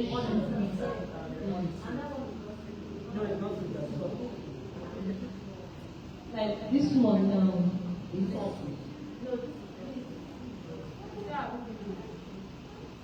what do you have to say?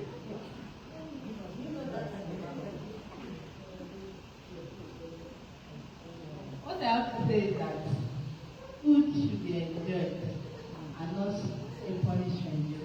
You understand? You shouldn't say this or that. Like I said, you understand? Whether this or that. Actually, I'm not actually saying that. It might not really be the sweetness. If you check the sugar level or take it to the lab, might even have the higher sugar content. So maybe until that, I wouldn't have anything to say. But what I will say is that food is meant to be enjoyed. Food is something that you should look forward to. When is the next meal? When are we going to eat? Do you understand? Because it should be something interesting. That's when you say when you are giving your children food, make it colorful, rainbow. Do you understand? It shouldn't be like they want to take drugs, they'll start crying. Do you understand? It should be something that lunch is coming, we want to eat. So it shouldn't be something that they will be angry that we want to eat. Do you understand? So it should be food is meant to be enjoyed and not as a punishment. Thank you. That's what I have to say.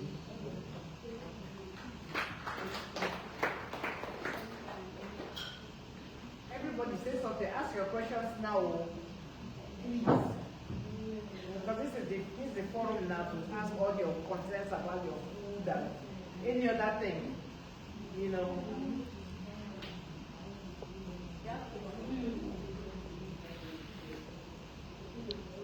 Now, so like some people will say, since you're diabetic, you're not supposed to take mineral or something, because as you earlier said, food is meant to enjoy, not that because you're diabetic, you are sick, the whole world wants to come to an end. So sometimes like I don't eat ice cream. I don't go there. So I don't take sugar. Are you sure? Yes, but I don't take mineral. No, I'm saying I'm asking if I'm permitted to take mineral. No. That I take. But what I'm asking is not that I do it all the day. I take once in a while. Once in a while. And when I take it to zero, once in a while, not like every day. Because I don't take sugar. I don't take ice cream. So the only place I take a little sugar, I think is just from that to zero. And water. The Coke Zero thing, it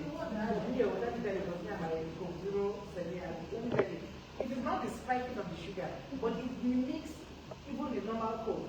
So the hunger pangs, because sugar makes you hungry.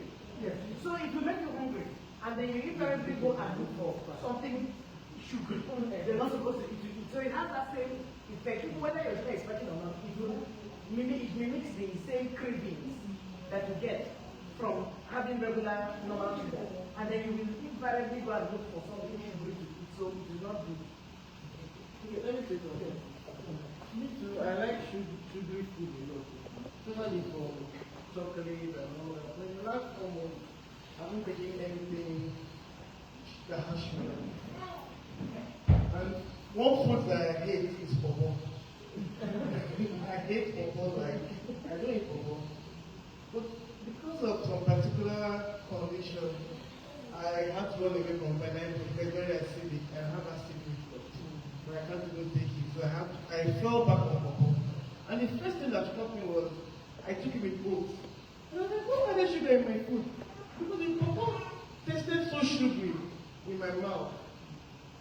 But before, pawpaw was like an enemy fruit for me. But because the pawpaw is sweet, and when I take it with oats, I don't need to put honey. I don't even add honey. It's very sweet. So they just cut it about I just slide it into the oats, and I put some almond. And it's like I'm eating cake. That's how I feel. Pawpaw, oats, and almonds, like I'm eating cake. Why do I feel like I'm eating cake? Because I see myself growing stronger and stronger without sugar. And I don't even think the sugar is not like the poison to me. Now, why I'm saying this is that for diabetic, we have to know that there are complications. Yes. And complications doesn't come now. It's how your lifestyle determines what happens in the next 20 years, the next 30 years, the next 40 years. And it can come faster than anybody thinks. Yes. These complications.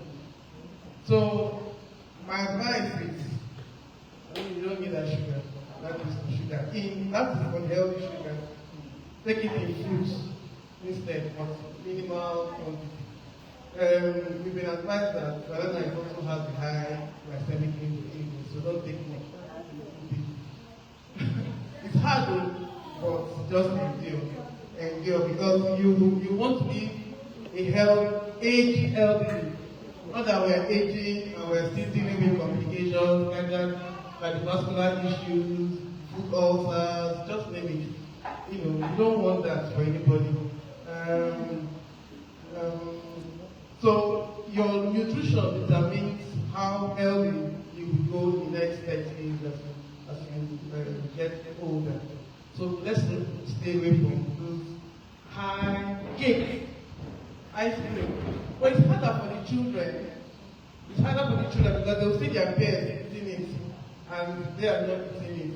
So it now relies on the parent to sit your family together. Like my son, he knows when okay. So I brought chicken to him yesterday. I said, take this chicken because I wanted him to go and do something. I said it's for me. He said, Mom, are you eating chicken now? Fried chicken. I said, no, it was just a prank. Why am I saying this? Everybody in the house monitors the next person. Yes, that's the truth. So if you got like this food, like if it's rice and chicken, you just know automatically that this family will not touch it. And it's for him. Not that I don't want to eat it, but because of the fatty content. For me, fatty content is not good for me. High in it, so I just want to eat from that. But that doesn't mean that I don't eat fatty food. How do I get my healthy fats? Pear, avocado pear. That's one. Two, sparingly olive oil. Sparingly, very sparingly. I don't take it too much, in every meal.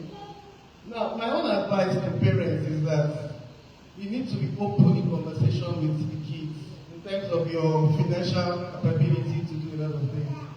I know how much I spend to maintain a healthy life. It's so much, and this is someone that earns monthly. What about those people that don't earn monthly? What really happens? We've been advised, make use of what you have in the market.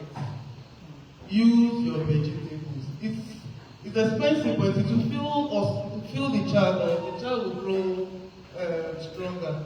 I can imagine a home where the mother will be looking different for 3 sets of kids and have another pot for another set of kids. Yes, because some kids, so if you don't bring your children together and say, look, this thing happened to this person, not because the person planned that it happened. Probably there was a hereditary issue. Maybe the grandpa, grandma, uncle had it, so, somehow the gene just made this child to have it. Maybe so they will be empathic. First of all, you expected that empathy that my brother and sister are just having my chance, so we need to support him or her. That's the first thing that as parents our advice. Sit everybody down A child I think that is 2 years understands a lot. There's no one that is small here. So as they're growing, you see them, tell them, okay, for food choices, I don't want anybody to be here. You know why obesity is not good. This. So it's not about the diabetic now. It's about everybody's own health issues. Because, I mean, there are a lot of, we are talking about the now, but there's child with obesity that has, it's also a problem, isn't it? There's eating disorder, it's also a problem, isn't it? There's a lot of things happening to these kids, that affect them. So when you're cooking, imagine you just be told that some meat choices are not good, and you go to the market as a mother and get some part of meat and come, and the child can't eat that meat because it has fat. Another part of children eat the meat. It doesn't make how do I put it? In the family. Unknowingly as a parent, they're doing it to just because you want to manage, but they should be the one to tell you, Mommy, why are you buying this? But it's not that this one will not help us now, even my brother, go away from it now. Or bro, don't eat this, don't eat that. So incorporate the children in, please, it's very important. Remember that fasting for a diabetic, especially for young ones, they won't be there, they'll go to secondary school, they'll go to university. So there are some things they don't need to indulge in. Fasting is not good for them because, you understand, hypoglycemia. You have to also tell them. Alcohol intake, we didn't mention it. Peer group, alcohol intake is also not advisable. But overall, the mother and the father and the caregiver and the school proprietress and the school teacher is the team. It's not just the mother. The aunt is the team. It's not just the mother. That's my message here. Everybody. So sit everybody down. If you can't find them in one place, go to them and have the one-on-one chat and show them your meal plan and have them give you feedback every other day about the child's choices. That way the child is stable. Because it's not you doing this whole management. It's all of us. Thank you. To add to what the last speaker just said, I also want to say we should be open to what we are passing through to our kids. Because some of us will feel, I don't want to tell anybody. Let me just keep it. They will give your child maybe a drink because they don't know. And the child will be like, no, I don't want to take. So we have to be open to tell our friends, our neighbors, so they should also be caregivers to our children. Thank you.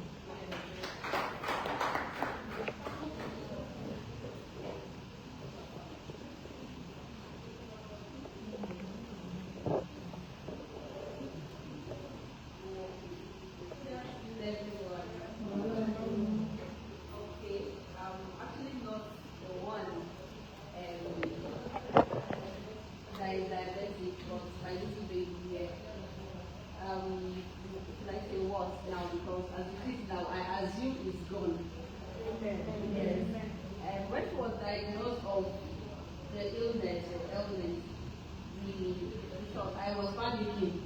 I said, this guy, where will I start from? Feeding and everything. Because even her doctors were telling me that I have to be feeding, I will feed her longer than expected. So I was not praying. I said, okay, I didn't know what to do. So my people from Plateau State sent some locally made food there. We really found them at home. Okay, so they sent the food for us. I process it in form of pap. Then I prepare it and eat her. The other one I make like a cookie and put milk, and then that's all. I don't eat her. But then when I started noticing her, because it wasn't easy getting her eating me, but when she started eating, to God's glory, I feel everything is okay now. Her sugar level has been normal and steady. So that's the only thing I can tell us about the feeding. I don't know if some of us, I only have a picture of one of the foods here. The other one I had processed it before I got to know that okay, maybe some people will really want to know about it. The Florence was type 2. Yes. She was type 2. She was type 1. No, she was only type 1. She was on insulin. She was on insulin and then moved over to Yes. So, at the end of the day now, so when I say processing the food, this I don't know how it can also. What's the name? Okay, we call it acha, but I think they call it copyright or something. Okay. You can send it on our platform now. Yes. Yeah, you can send it to the platform, and then you can try it. Okay, you know it's right. It's like rice. Yes, very tiny, like rice. Hunger rice. And I finger millet. So sometimes I mix it with normal millet. Some is lentils and then I prepare it like pap for her. Okay, they're all grains. Maybe they have grains that they have here. Yeah, maybe you really want to supply them from just. For it, why not? Yes, I mean, as long as it doesn't make it spike as much as, rice on the main material spice. I'm all for it, anything that will just help, anything that will help, with the spiking. Yes. So, how would you do? Any other suggestions?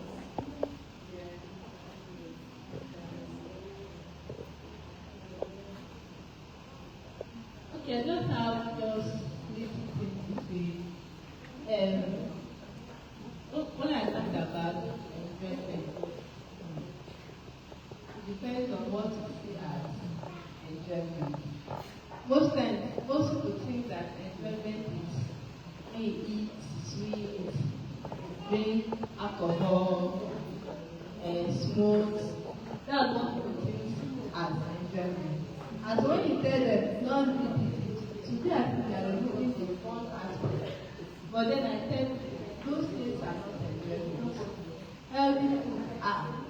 Now when you go to a restaurant, you want to eat, every other person are there, your friends are there, they are taking alcohol. You can try to take smoothie, smoothie, well prepared smoothie, that they added nuts, maybe cashew nuts, yogurt and all that, is enjoyment than alcohol. And then too, most of us need to also get our answer from professionals, not from neighbors.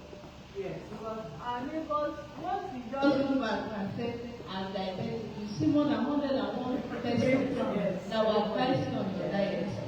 They don't even have any knowledge about nutrition. So get your answers from the professionals. They are the ones that will give you the appropriate answer you need.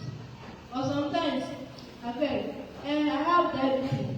Go and miss this one, miss the other one, and drink. Most times, that is what is happening. We try to listen to our neighbors more than the professionals. They don't want to answer that they say. They don't know what they will just be saying it. We are saying it. We have practicalized it. We have seen the results. I've been reading nutrition over how many years now? Since 2014 I graduated nutrition. So if I cannot give you a better advice, I don't know if neighbor that did not even go to school, that did not even read nutrition, that will give you. Yes, we all learn on a daily basis. You can bring your ideas, you go into research and check it out. But then most times, most diabetic patients, after advising them, they'll go back and do what their neighbor said. And when they come back, they will come back with that same issue. They will be like, my sugar level have not become it and this. When you now start asking, okay, what did you eat? Why did you eat? Did you eat history? Maybe their food history. You follow that, they have not been following up what you have advised. You now ask, okay, who asked you to do this? Is this person? I've advised patients to eat incorporate vegetables and all that. The person went and bought bitter leaf, plenty. Bitter leaf in the morning, bitter leaf in the night. Like that. I was not like, must it be bitter leaf? Eat other vegetables. Because of we have heard that bitter leaf will bring down the sugar level. and then the sugar level is not coming down. So please, let's get our answers. And once the dietitian have advised, follow it step by step. You see that you see results. Once you don't follow it, you don't see results. Do you understand? So I think that is that question. All right. I want to ask, someone told me aloe vera will bring down sugar. So I don't know if it's advisable. The aloe vera, you remove the body, the gel inside, you put it inside the bottle, this ever hot water. You put it and soak it for like 0 to like 3 days or 2 days before you start taking it. This cup, you take 1 shot in the morning and also in the night. It will not, my darling. It will not. You see, the thing is about the main things like she has said. You need to seek professional advice. Diabetes can be managed and can lead the right old age, but it is not a joke. Once you start experimenting with it, then the problem starts. I always say, well, maybe those other ones you think will be extras, but you see your point of contact, you must do it. It's not negotiable. You see your medication, you must take it as and when prescribed by your medical, your doctor. Those things are non-negotiable. Then if you say, I want to add, because me sometimes I say, they say, beetroot. I love my beetroot juice.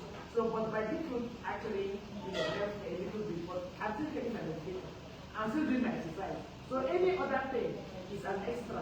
I will not say, beetroot, so beetroot juice is the answer. I will go and drink 1 bottle of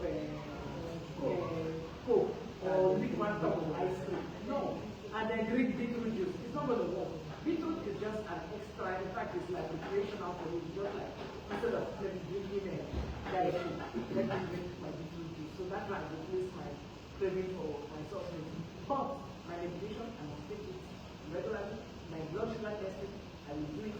My exercise, I will do it. My motion control, I will do it. All those things are non-negotiable. So anything that I hear, just better say and pass it here. You must. You don't want complications. And what I want is to resist the next week. You understand? I've never been admitted. I've never been admitted because of diabetes. Me, I said, well, maybe because of diabetes, God said all the other sicknesses will not have, will not see me come, will not see me go, will not see me talk, will not see me do anything. But I work very intentionally because of diabetes. I work really very intentional about it. I do have small thing. I'm inspecting my feet every second. Even if there's not, I say, is he paying me? Please don't. You know, you need to do all, you need to be very intentional. Because I don't want any, I want to be like this until God calls me when I'm like this. Yes. And you can do it. I'm healthier than most of my friends that don't have anything. I still, at 60 years, see me in my gym. So that is one thing in my house. I still run on my treadmill. I still, do everything. I'm very, very active. I'm extra fit. But I have been like this for years. It's not overnight. I have been like this, working on my strength and fitness and all that, and my food and my diet and all that. So it's consistency. It's not overnight. I don't want to wait until one day I wake up. They say, hey, creatine level has reached. Hey, I said Jesus, so I will start chewing up some things, and it might be too late. Yes, I want to be able to, do my best and then let God do the rest of it. So that's what God wants. He's going to help you. But you must help yourself. You're not going to lie down there and then, I have a brother-in-law that unfortunately died, like 2 years or 3 years ago with diabetes. And I kept on talking to him every day. Do like this, okay, now, he was very wealthy. Get a chef, now let them draw milk and say dietitian. And then when the complications started, his money didn't save him. He was a billionaire. He did not save him. He went careless. So you don't want to get to that stage.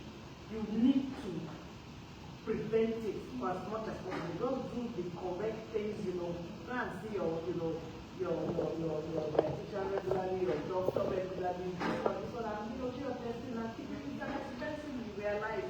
It's a very expensive situation to be, but there's nothing you can do to, it even gets more expensive when the complications setting. So you don't want to get to that stage, that complication. But when complications come, you will know that that ugu that you refuse to eat, you should have eaten it. It's cheaper. That bitter leaf you've been drinking, you want yourself, how will you do bitter leaf? You know, so much. You know. So, yeah.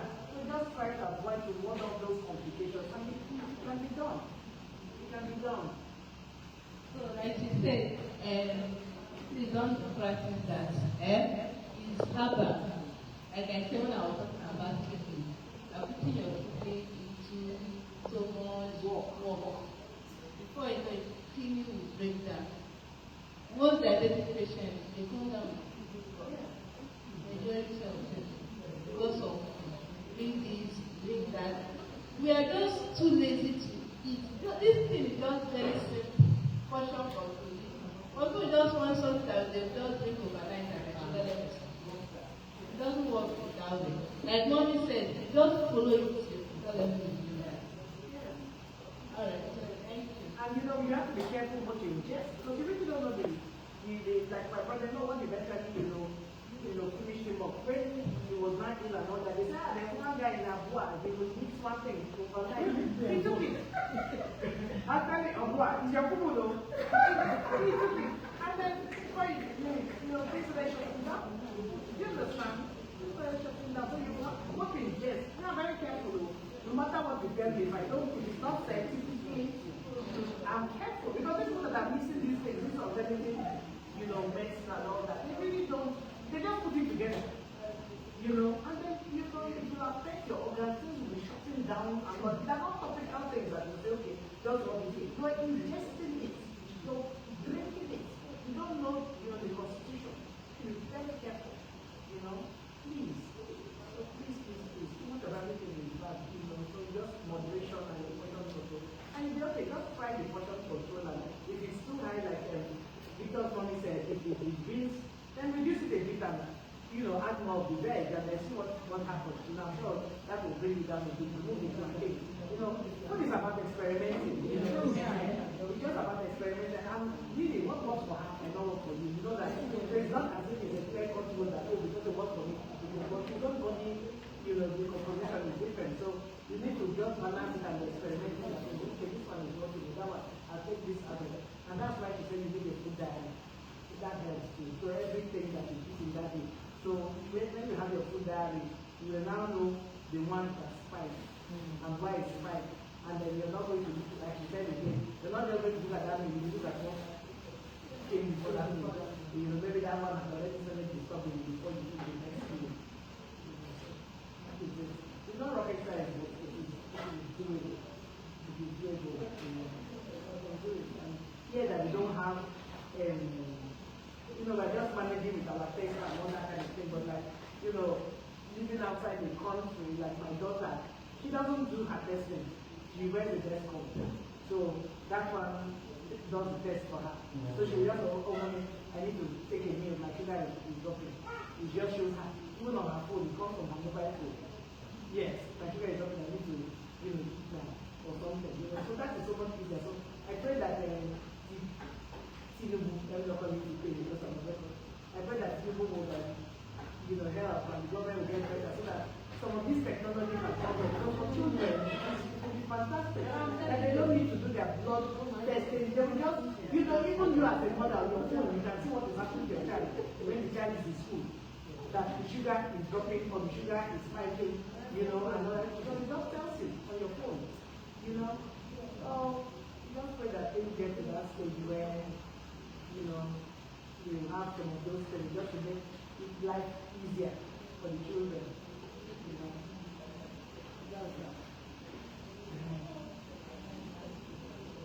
So, at this point in time, I think we'll take pictures and we just want to thank you so much. You've been brilliant as always. And please, anytime we call you, please don't hesitate to come over.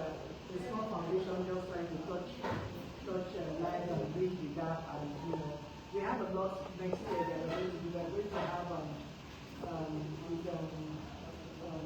some other big NGOs are coming. So we're going to have a diabetes. I'm just thinking that there's some others that came to us. We just have that in mind. But I don't know the age demographic from what age the children. But it's a diabetic camp for 4 days.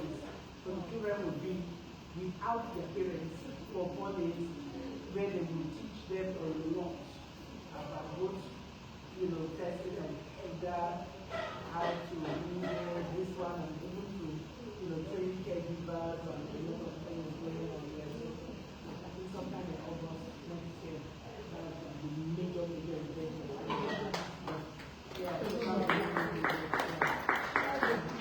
Yeah, that's a good one, but it's not really, they're just the small people looking up at them. They are coming in from the US, and the Watergate Foundation is one of the main people doing it. So we should all look forward to that one. If you're doing the holidays, so your children will get holidays, so they can participate in the camp. Yes, yeah. Yes, that would be lovely.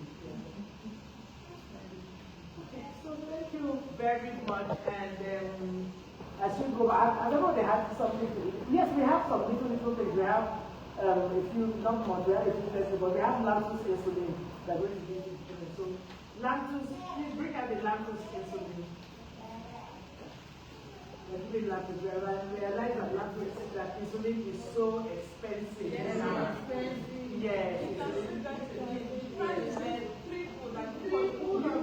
In fact, even this one, when I went to collect it, they were like, I require that to bring it. I paid for it now.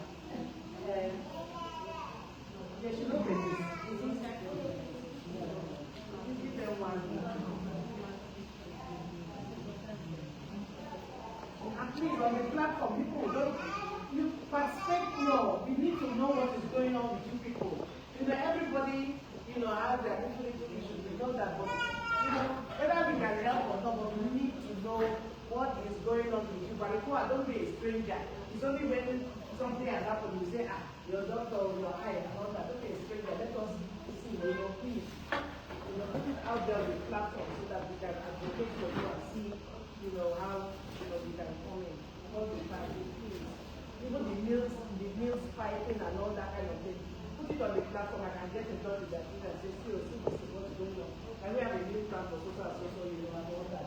Give me your diary, intake and all that. Yeah, don't give them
noise because she's eating that child now. She's eating that child now, overcomer.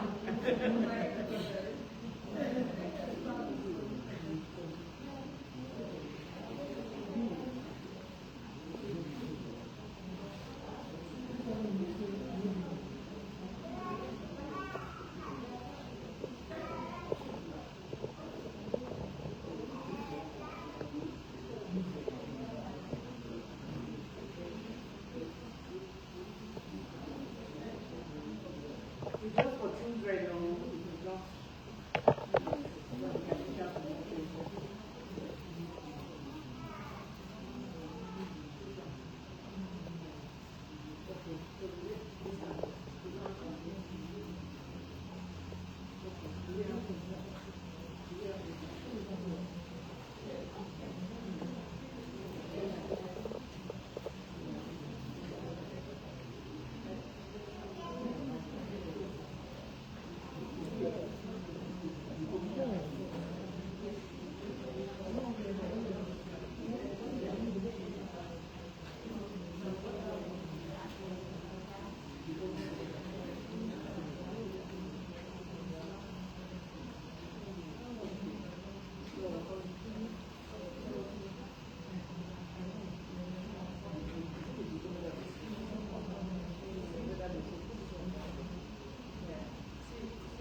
pictures, please. Of course, we want to thank you, Africa, as usual, for covering us today and always. She's always been trying to bring support out of the foundation.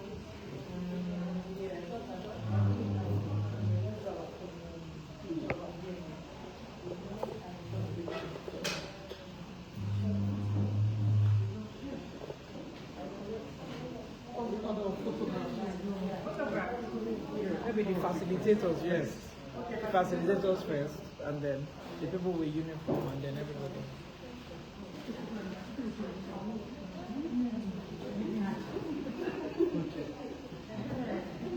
Thank you.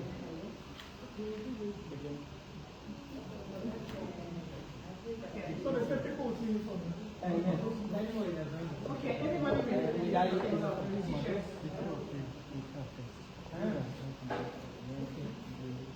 Please, hold on, sir.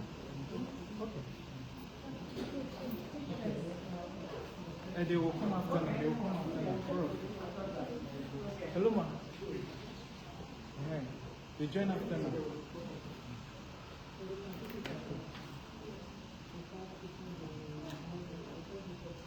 One more. People with t-shirts.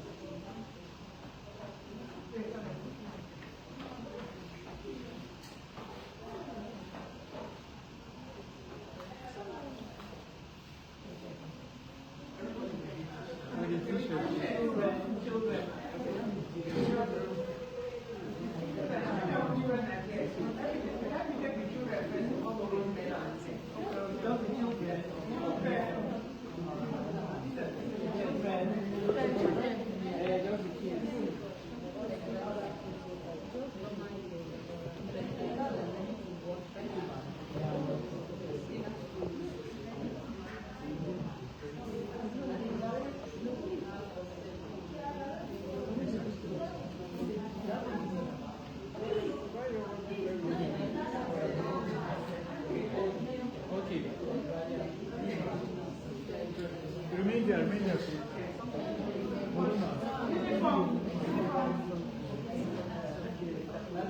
Give me the phone, sir.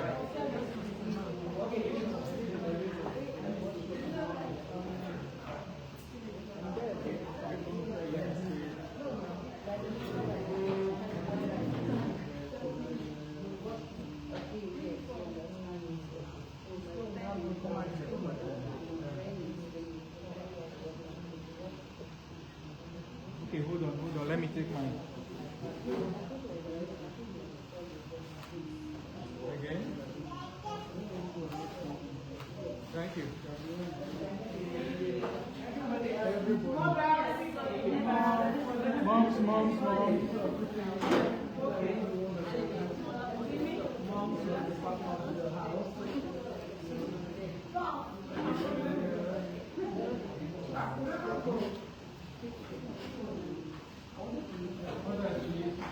Okay, what else do you like everybody else? Oh, you're welcome.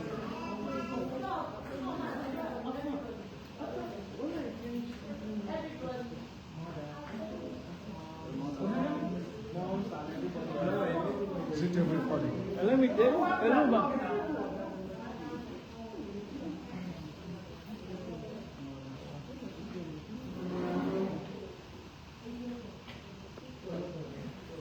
Okay, let's go. Your hand.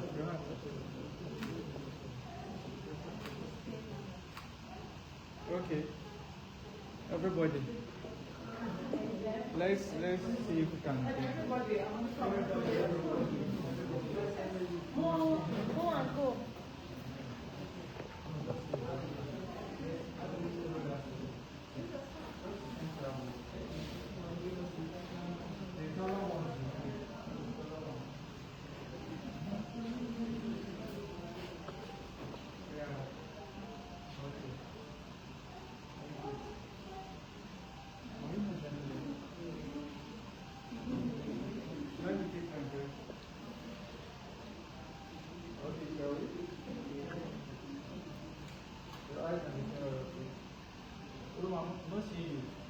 Yeah, that is fine.